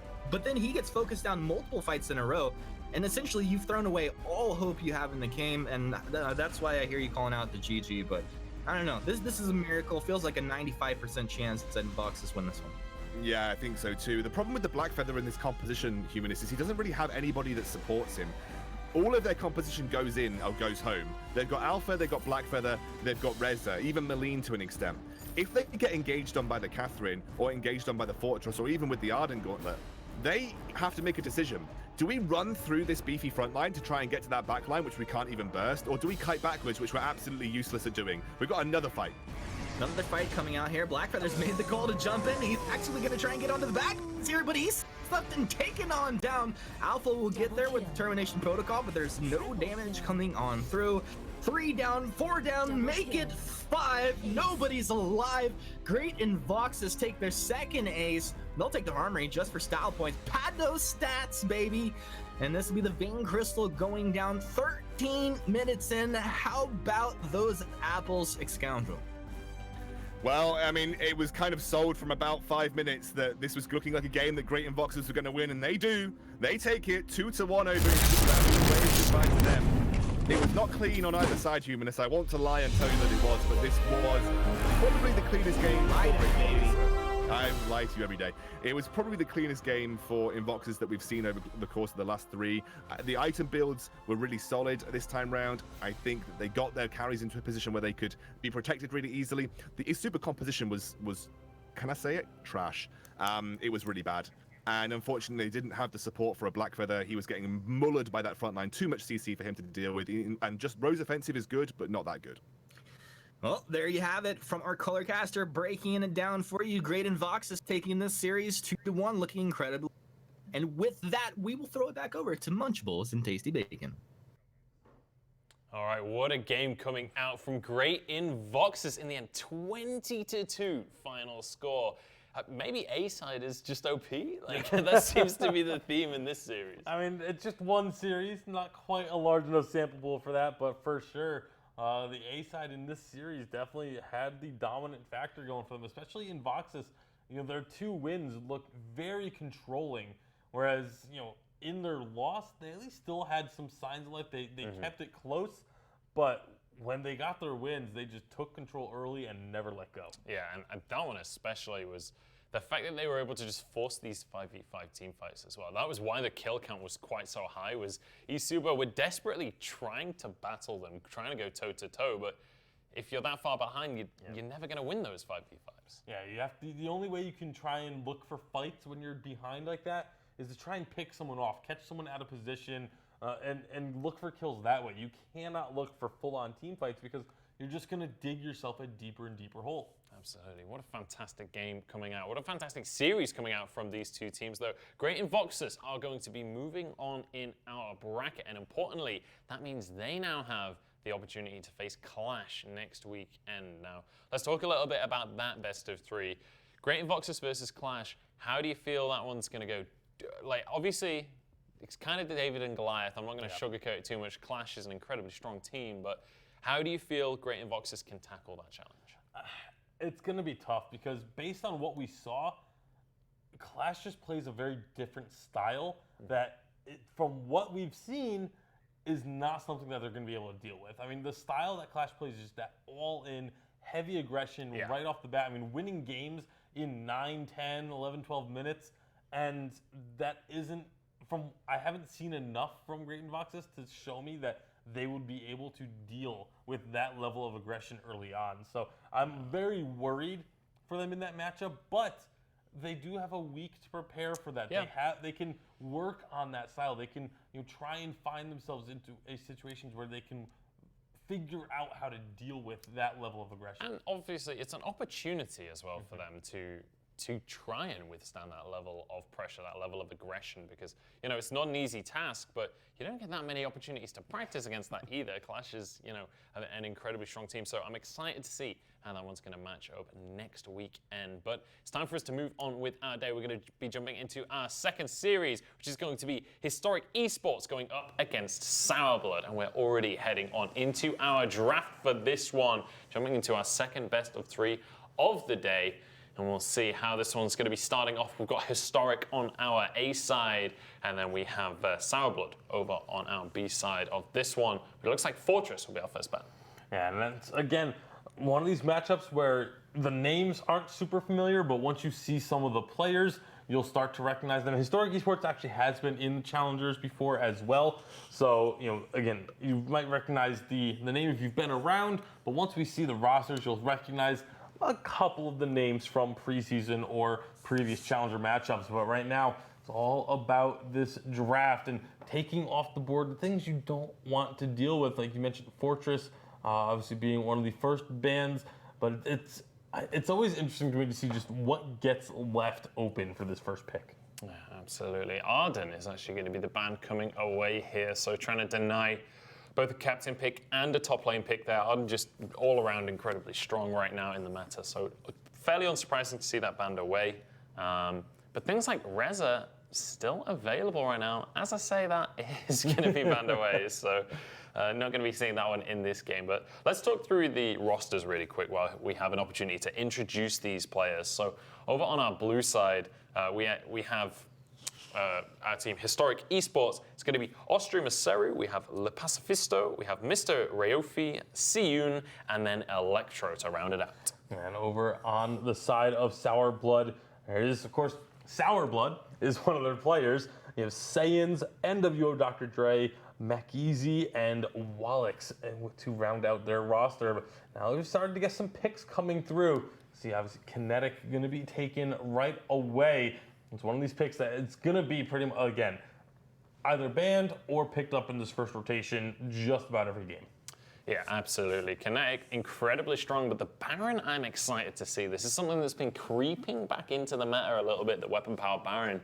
I'm curious to see how that's going to withstand on the stage here and see how these guys are going to be able to bring that into fruition alongside an Idris as well. That's the second Idris we'll be seeing today. There's a lot of damage, you're absolutely right. A lot of AoE damage as well. Yeah, so this is one of those situations where those captain picks can be very situational. Something like a Churnwalker could make a lot of sense into this. Pulling targets back in range of both Baron and Idris, pulling them into those Porcupine Mortars. If this, depending on if this goes weapon or crystal Baron. And the Churnwalker could have a lot of effect here because of that AoE burst splash damage now being dished out. I'm not sure if they're going to go for it, but it is still one of those picks that you have to be very comfortable with the Churnwalker to be going ahead and picking it up in a match like this. But they're going to grab themselves an Adagio, at least for now. That could be a captain, but it could also be flexed into a carry role, which would leave them rather vulnerable, especially with the Jewel here. They don't really have a whole lot of tankiness or a whole lot of peel. No, not so far. They're kind of all in on this composition and hovering a Grace as the final pick, so that just kind of adds to the whole in-your-face composition. Yeah, but the Grace definitely supplements that a lot. Tony going to be locked in alongside this Samuel Lyra kinetic composition that we have going on here. And we'll see how this one's going to be rounded out. Kind of a siege composition, honestly, right now coming through from the side of Historic. Yeah, a lot of range damage going to be for Historic, and this is going to be, if these compositions do kind of round out this way, it's going to be one of these matchups where you have two very different compositional styles. With that long range poke, harass, siege composition on the side of Historic Esports, Sourblood going for that all-in dive, hardcore engage composition. So this could be a very explosive matchup. Vox to round this one out. So it looks like it will be that Captain Adagio. Not much in the way of There's not captains durability at all. Yeah. Not even just captain, but durability. Like, your tankiest hero is going to be Jewel as long as she's getting hit from the front. Like, if she's getting hit from the back, that's going to be so much damage getting through. It's a kind of flip-floppy composition, right? Because in a lot of scenarios, if you don't get the lead right at the start, you're kind of done immediately. Yeah, it's one of those situations where if it works, you are just going to destroy If you get leads, if you win your lanes right now, you can just roll people over in like 8 minutes flat. We'll see if that's going to happen, whether they're going to be able to pull that off. I feel like Historic's composition is a little bit more like kind of standard, like very reasonable composition to go with. A lot of poke, a lot of sustain, able to play the fights very long and try and just stay at arm's reach. But they're against a composition that wants to do the exact opposite. I'm curious to see how this early game is going to pan out. Yeah, and it's always fun when you do have two very clear win conditions and very clear, decisions in the compositions, but very different at the same time. So, like I said, it's all about just execution. Which of these two teams can execute their win condition better? We'll have to find out. It's time that we jump onto Sovereign's Rise. Our second best of 3 of the day is about to be underway. Historic up against Sourblood here for the VPL Summer Open. Here we are in our second series of the day with Historic Esports versus Sour Blood. Hope you're not feeling too salty. Everybody feeling good, ready to go. It's Scoundrel. We got some fun drafts here. We got a CP Baron. I'm gonna give up on this game already, boys. I'm done. Humanist, you can do this by yourself. Excellent. I was waiting for you to say that. Oh dear, oh wow, what a steal coming out from the Jewel there. That was a cheeky little steal, and you can see already some pressure coming down onto this bot lane. Very interesting, by the way, Humanist. They've given their top laner the support with the Adagio, and they're actually going to have a 2 versus 2 in the bot lane. A little bit of a cheeky way to try and counter out that 2 versus 1 bot lane meta. I like it. I mean, adapt, evolve, and overcome. Now, Historic Esports over here flexing up. This should be their Crystal Treant take. Aggressive, nice play here. They still have theirs on the board, and they can maybe even take a little bit more of the jungle away. Yeah, they're trying to go for the doubles on the backside here. Alex is going to have to be super careful. And again, this Baron Jewel combination is not going to be super strong early game. They're going to get out-traded by Meline, especially a CP Baron, so they're just going to have to back off, let that go. And Samuel even invading the weapon power buff. That's a pretty big deal. Sourblood just walked over, dropped a couple more. Tech takes the crystal buff. That's very nice. What actually is this composition from Sourblood? It's taken me a moment to register.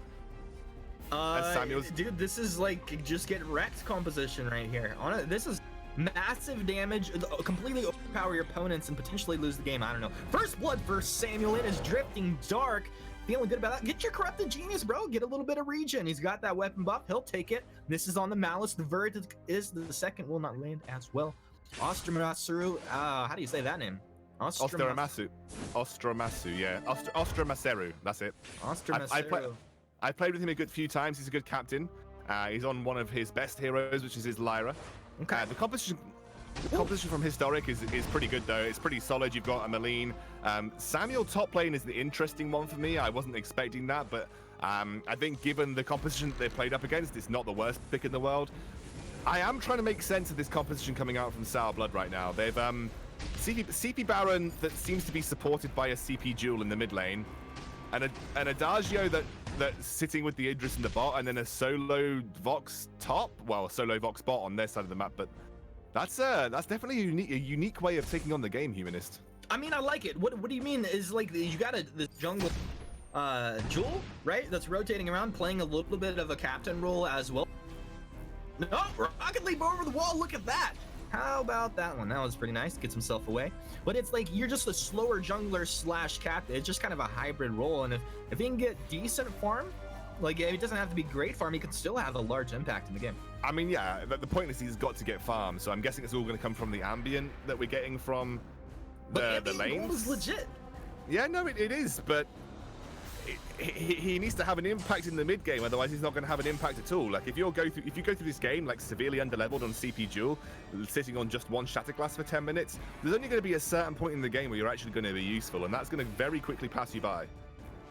It's true. We've already seen him get a couple body blocks off and done a good job, so I think we're seeing that he has an eye in the fight. Now, Sour Blood! Oh, the namesake of this team being taken down for the second kill of the game. Also, their Crystal Tran being taken away, and Historic Esports playing like they're from the future.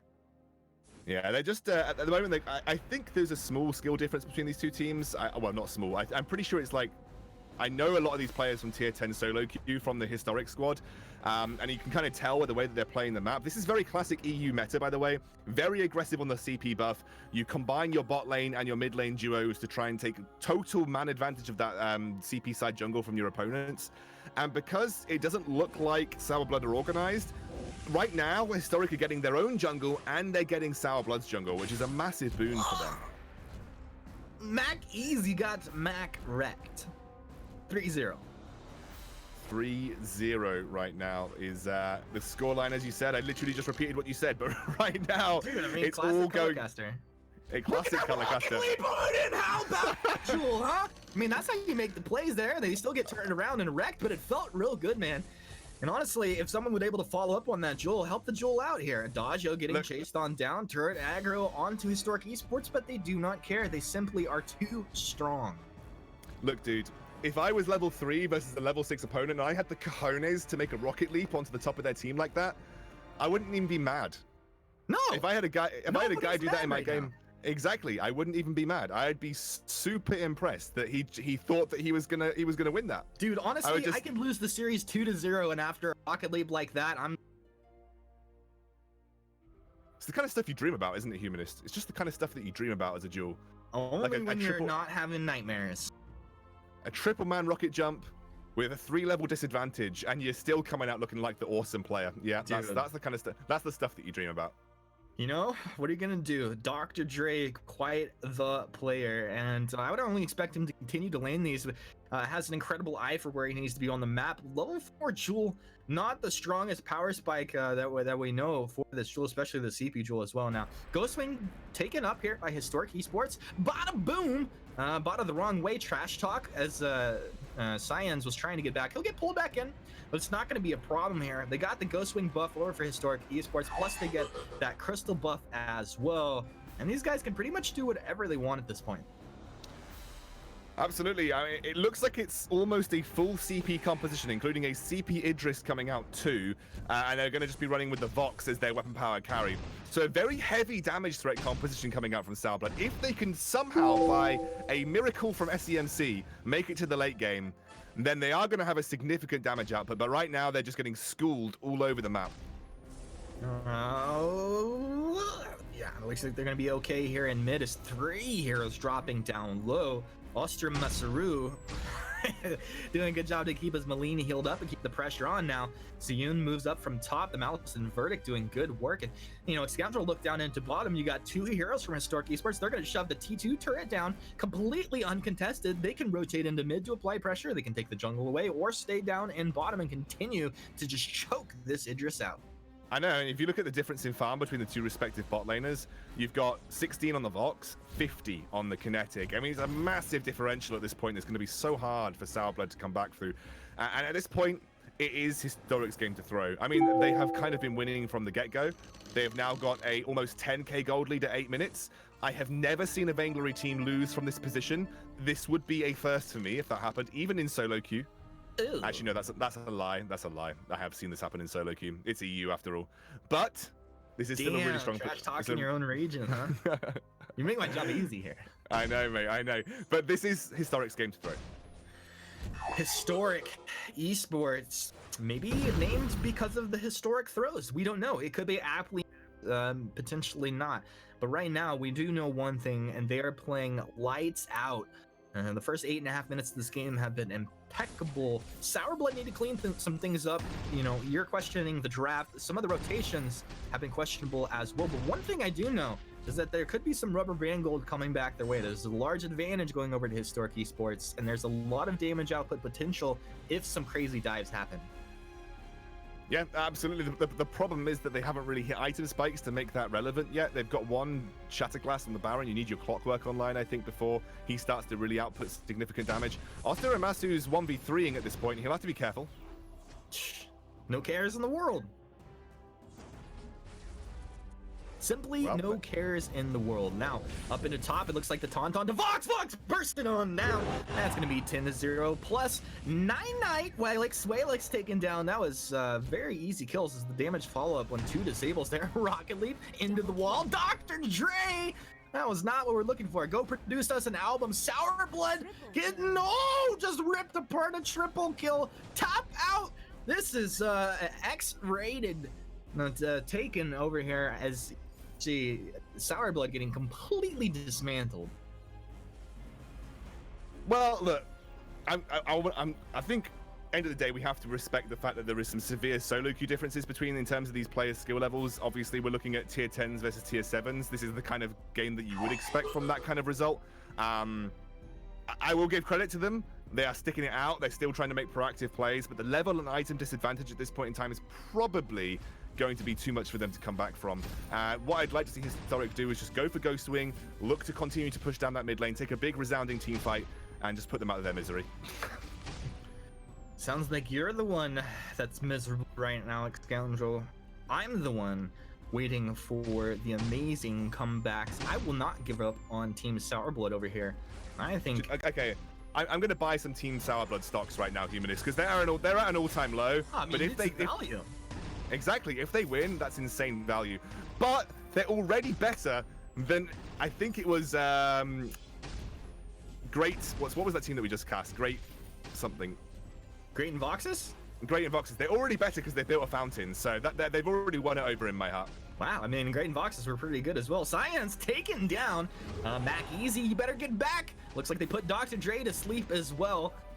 Dr. Dre, maybe it's the meds, maybe not, but you gotta get back. You're playing crazy right now, man. The Drifting Dark Malice and Verdict stacking on through. That's the damage.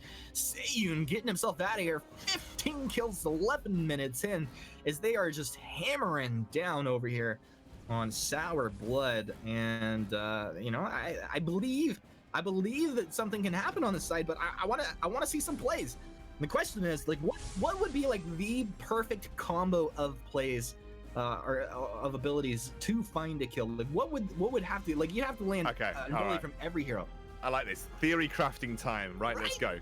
Right, it has to be a Vox Silence into a rocket jump from Jewel. Immediately she pumps the ultimate out on that immediate position. Adagio gives her a gift of fire. He has to then ultimate whilst a Chakram and a Baron ultimate with 2 A's come down. And the whole team dies.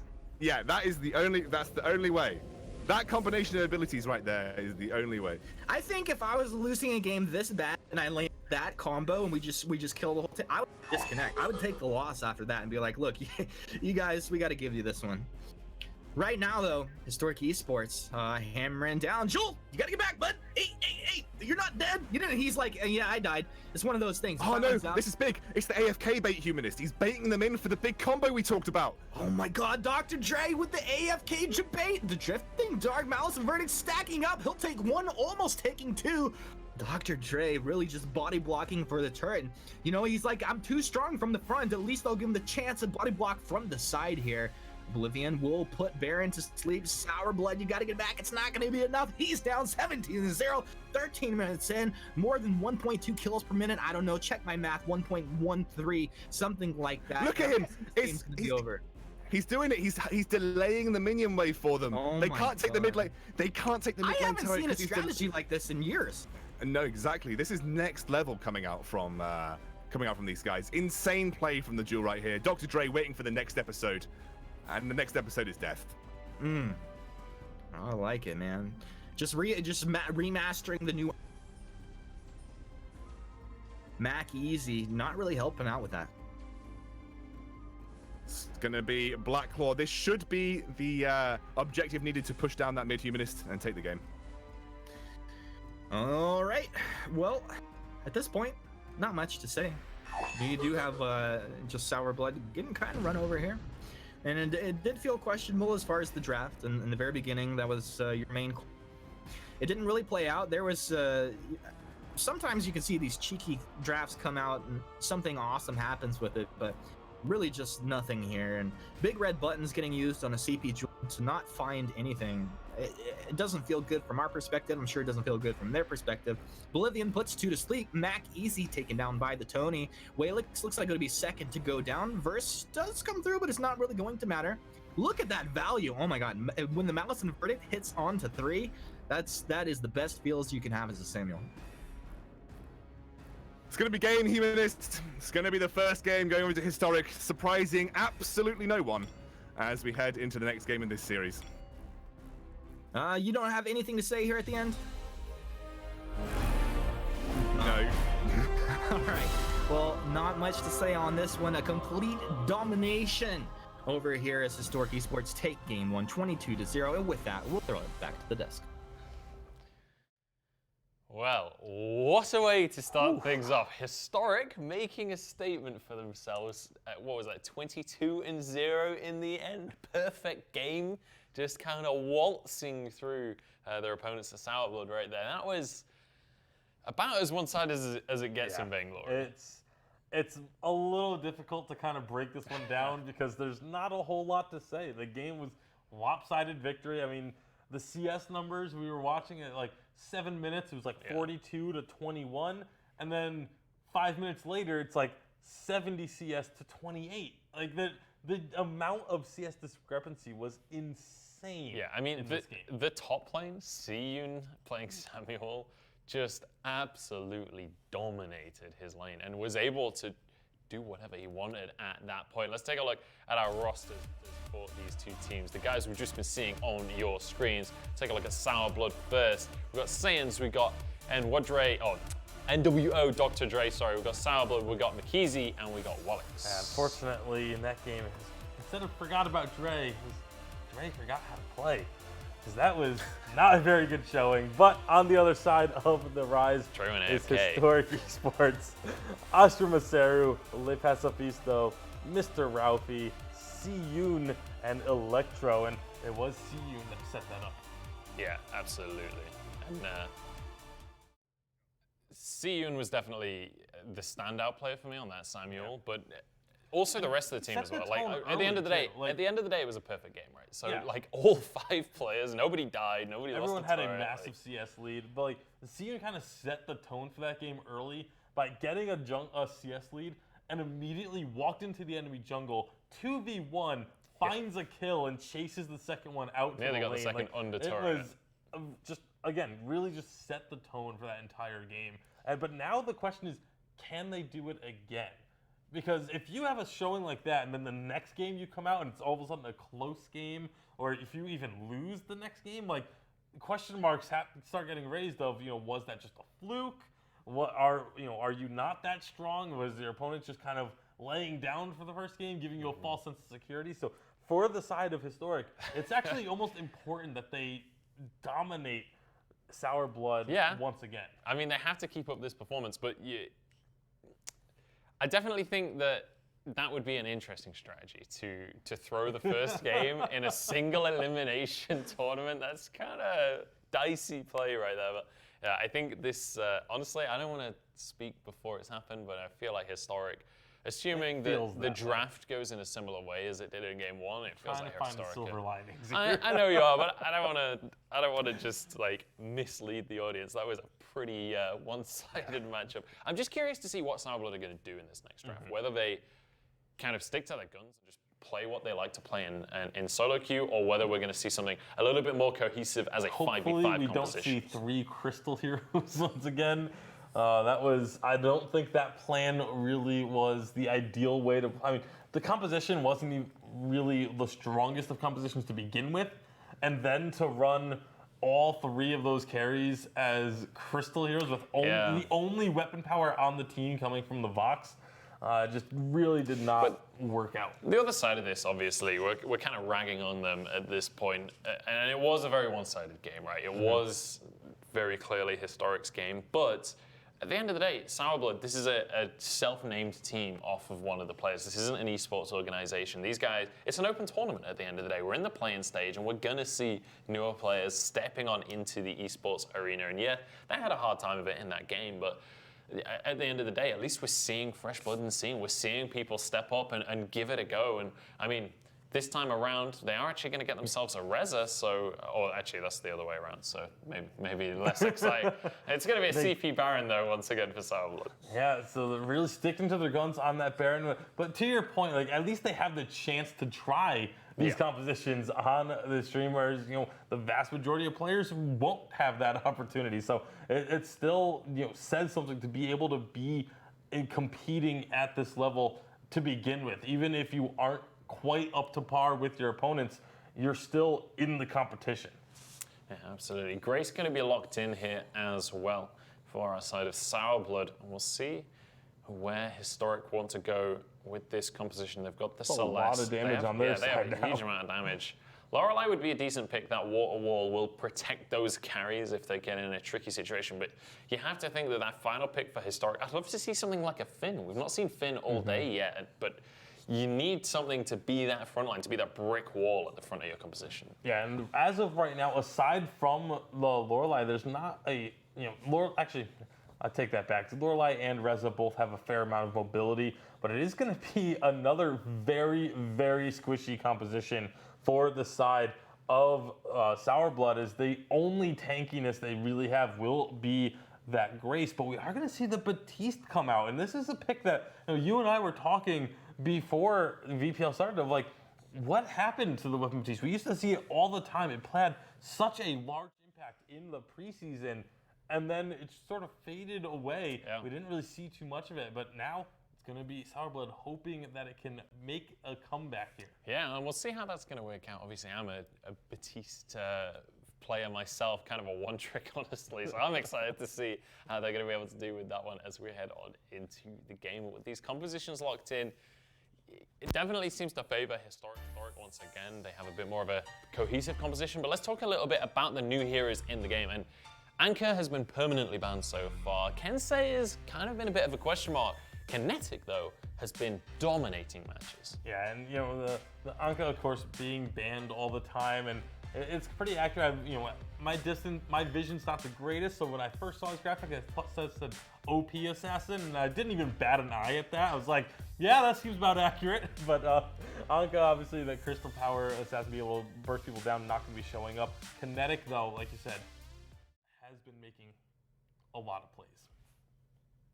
She certainly has. I mean, Kinetic has just been wiping people out, and especially if you can get that lead early, she snowballs so quickly. I mean, weapon power carries typically do, but when you're able to weave in the A's as well as your normal attacks, and you start to ramp up that power, and it becomes pretty terrifying pretty quickly. And if you can't get tanky enough, or if you can't burst her down, there's very little that you're actually going to be able to do to fight that out. But let's take a look at some of the new items that are coming on into the game as well. We've got Rook's Decree, Pulse Weave, and Capacitor Plate, and we've been seeing all three of these today. Yeah, I mean, it really depends on which hero you're playing as to which one or even two of those you build. Some heroes can even make use of all three, but there's a lot of utility coming out of these items. It was when the update dropped that added all three of these items to the game, it felt so refreshing to play as a captain, because you had meaningful choices to make once again when it came to your items.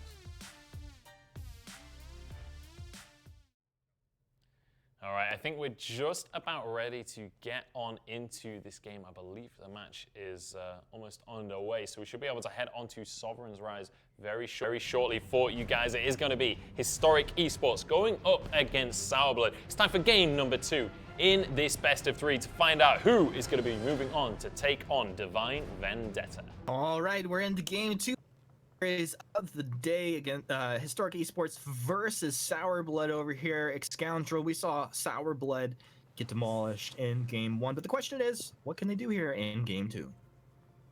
Well, I mean, let's have a look at their composition a bit more objectively. I was a little bit harsh towards Sauerblood last time round. I was trying to make it a bit more funny, because I'll be completely honest with you guys, a game like that is too hard to analyze, and I'm sure humanists can help sort of agree with me in that sense. It was a game where you've just got such a level of skill difference in terms of individual skill that it doesn't actually matter what Sauerblood did. They were just getting outclassed individually. So you can't talk about item builds, you can't really talk about rotations, because everything is just not a normal game. It's just there due to a pure skill disadvantage. So coming into this game, knowing what we know about these players, you expect a similar kind of thing. However, if you objectively look at the composition here, you've got a decent composition for a Grace. I still don't like the CP Baron. I will vehemently tell everybody I know in the world that CP Baron is one of the worst picks you can pick in the game. But you've got a Grace combined with a Baptiste, that's good. Disengage, you've got good single target heal for one of your big carries. And you have got a Ringo and a Gwen. It looks like it's going to be CP Ringo, so you've got single target burst for days coming out of these guys. I mean, theoretically, you could make this composition work. Oh dear. He just died at his T2. But that's gonna be first blood to Historic Esports. Let me take this moment, you know, and feel free to criticize. But I'm gonna throw some advice. I tried to play in esports as well as cast, and I was competitive on like an amateur semi-pro level for years. But one of the thing is and you're talking about how this team is outclassed, it's outskilled, right? So it's hard to actually talk about the nuances of the game. And it looks like Walix is going to go down here. You know, whether he goes down or not, my advice to any player that finds himself in a situation like this is to do you. Now, like, the thing is you probably have the best player on this team, which I don't know, the team's name's Sourblood. I don't know if he's the best player or not, but he's probably also trying to make the shot calls for 4 players who are also outclassed on his team. So then you don't have your own full focus, and your team is really not performing at the same level because they're just not capable. So at some point you have to just literally try to make solo plays, and you might find some kills and you might find some success, but like if you try to do everything at the same level of the team that's like T10 versus T7, it's just gonna be a bloodbath. No, I think I completely agree with you, Humanist. I used to play semi-competitive League of Legends. I got to a tournament where I was severely outclassed. The only thing that we could do was just have fun, try and play our own game, try to do something that isn't meta. Don't try and emulate what the tier 10s are doing in the game, because you're just not going to do it as well. Maybe something wild that you throw out is going to beat them, because, you know, on the off chance they just don't know how to deal with it.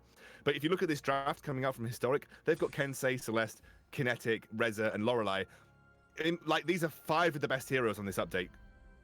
In terms of power picks, they have a power team. Every single hero on this update is considered a priority, in my opinion. Maybe not Celeste, but the Lorelei priority, Kinetic priority, Kensei priority, Reza, in a way, priority. So really strong composition coming out from Historic, and I think it'd be difficult to deal with for Sourblood. Oh my goodness. Sourblood taken down there. Le Pacifisto. We'll go ahead and snipe him out with the ult there, and it's suddenly 4-0, 5.5 minutes in. It looks like Historic Esports might be trying to close this one out quicker than game 1. Yeah, it's and then also you have these super scaling picks as well, so even if it takes a little bit more time, they're still going to have a really, really strong late game. I mean, they outclass Sourblood in the late game quite heavily. So yeah, I think for sure it's looking bad for Sourblood. But like we said, like, just play their game. Just play your CP Ringo, play your CP Baron, try and get a pick off here and there. If I were in this game and I was Sourblood, if I got a kill, I would be happy. That sounds bad, but if I got a kill, I'd be like, damn, I could have tier 10, dude. That's sick. Dude. I mean, like, I years ago I played against like this player that ended up becoming pro. We got first blood. We lost the game, got crushed. You never forget that, right? You just you gotta do what you can. What Excoundrel is saying is, like, get in there, you just do what you can. Honestly, I think some of the best advice for them is just bend, don't break until you feel like even a T7 player has an idea of when he is strong. Maybe like not the same level of T10. Like, you don't understand just as much. Like, maybe you're missing some moments, but you get an item or you hit a certain level and you're like, I can do something with this, you know. Until it's that moment, just don't do anything. Just don't force it, you know. Try to farm, get your levels, and down in bottom, Mac Easy getting Mac wrecked. Seiyun will get the solo kill. Netherform detonator pulled out, and that'll move them up 7-0 as they're currently a kill a minute. Well, they are looking to try and pick him off with this weapon Treon. They have got a serious level disadvantage here, though, as the Gwen is getting battered in the mid lane as well. Electro pumps the ultimate out. Walix is there to help defend. Professional dodge by Cyan. Saiyan onto the gold. Look at that! Dr. Dre gets that last hit. You can't stop the CP Ringo. You guys on a tear now. He's got his AC up and running. Honestly, he's got a chance here. Yeah, I mean, La Pacifista as well, very low. If you combine all of your skills into her, I mean, one kill that might lead to a snowball here, Humanist. You know, you can never count it out. Never count it out. There are a lot of things to block. A Hellfire Brew could come through onto a squishy target. I feel like someone's gonna die here pretty soon, and it's not gonna be Sour Blood. He jump jets back. Oh, Mr. Ralphie jumps in though, forcing him back under the turret. It's not like they're even really scared of turrets. When Mortars come out, trying to zone Historic Esports back in the top lane, back to mid though. The pressure rains down. 3 continue to just keep them forced under their T1 here. And Celeste farming like a monster, level 8 at 8 minutes here, hitting pretty hard power spikes at this point, 2-0-2. And it looks like they're going to move forward, try to take the Crystal Trans away as Dr. Dre forced back. Waylix moving in. Sour Blood wants to drop some orders, try and steal this. Are you going to get it? Nope, that goes over to Historic Esports. Now, the worst thing you could do is actually die after losing that. Looks like Baron back. He's dead. Kinsey credited with that kill. Mac Easy trying to square up on a Celeste here. I don't know about this, bud. That's going to be the Fountain coming out. Dr. Dre moves in. He'll get the Achilles shot in a couple attacks, but there's no damage coming out here. Cyan just watched his ally get blown apart like he was sitting on 10,000 kilos of TNT. I don't even know what a kilo is technically, but that would be a lot. He got blown up. Seiyun Sin. He's got the Troublemaker. Netherform Detonator. Wrecked Austin Masaras! Oh no! Cannon coming through, it's not going to be enough, and that'll be the turret dropping down. You don't have to color cast. Why don't you go get some lunch? This is all play-by-play at this point, Scoundrel. I wouldn't be surprised if he even went over the wall. I'm out, mate. I'm done. I'm gonna clock off now. See you for North America. All right. No, I'm not actually going. I'm not going to leave you. Yeah, I mean, look. Again, it's one of those situations where if I try to break down builds, the only thing I'm going to say is almost everybody on Historic has got a tier 2 item or more above their counterparts. So you're looking at not just 1 or 2 power spikes, you're looking at power spikes across the board being picked up for Historic. What I can say is Ringo going down the alternating current build, so he's looking to have more impact over the course of a team fight, not looking for burst specifically, more looking for sustained damage with that alternating current, which I think is probably the wrong decision given that you want to just throw that on a Celeste. Disengage comes out, gets blocked though, Humanist. There will be a stun to land here. A little bit of splash damage in the choke point, but Mr. Ralphie comes on in. He's going to light up Mac Easy, finds that kill as Le Pacifista and Seiyun move in from the top side. They've been collapsed on. There's nowhere to go, and that'll be the ace. Was that 16-0? Yep, I was just making sure I wasn't seeing things. 10 minutes and 16-0, 15k net worth. One of the largest net worths I've ever seen at this point in the game. Yeah, it looks like it's even more dominant than the previous one. They're going to push in towards these armory turrets. And honestly, do you know what? I am going to give massive props to Sour Blood. They must know they are getting torn absolutely apart. But they are still defending. They are still looking for fights. They are still trying to gut this one out the very best way they can. And that deserves respect, to be honest. That really does. Dude, mad respect for that. I would be mad respect if they could find a kill. Mac Easy, he's down. Solar Storm off the mark. Waylix looks like he's probably going to drop here. In fact, yeah, look at that splash damage. Cyan, can you get back to the lane platform? No, we can't. Double kill for the Kinsey. Oh, he got the kill! CP Baron got the kill! He got the kill. Oh, Mr. Best moment of the series. This game. Honestly, so can somebody just go meme this guy? Seiyun. He'll get another one before this one's over. 20-1, 11 and not even a half minute. Kill them all. Go kill them all. Don't. Can they defend it? Can they? No, I'm just kidding. It's going to be the end of the game here. 11 and a half minutes in. The Bane Crystal explodes. So do the hopes and dreams of Team Sour Blood. GG. Well, there we go. All right. That well, is, well, the one kill went over. CP Baron got it. That was my favorite moment of the entire series, Humanist. That was, yeah, you did get pretty in that moment there, but something to tell your friends about. You, Blood, you have participated, and ESP Gaming putting on the show for you guys here. We're going to go ahead and throw it back over to the desk. All right, well, another dominant victory for Historic there, but at least we did see one kill going the way of Sour Blood in the end, so they don't go home completely empty-handed. We talked about finding silver linings. That's about all we've got for this. I mean, that was such a strong performance from Historic, just absolutely dismantling their opponents and earning their way into the round of 16. But now, going forward for them, this is going to be a big question of, was this Historic Yeah. being that good, or was it just their opponents weren't up to snuff for this matchup? So, but the way that they played this series gives me a lot of hope for them for being able to play that super aggressive, all in, never give your opponents a moment of breath style. Yeah, I mean, they certainly know how to snowball. We'll break this one down a little bit more in a couple of minutes, but first, a word from our sponsors.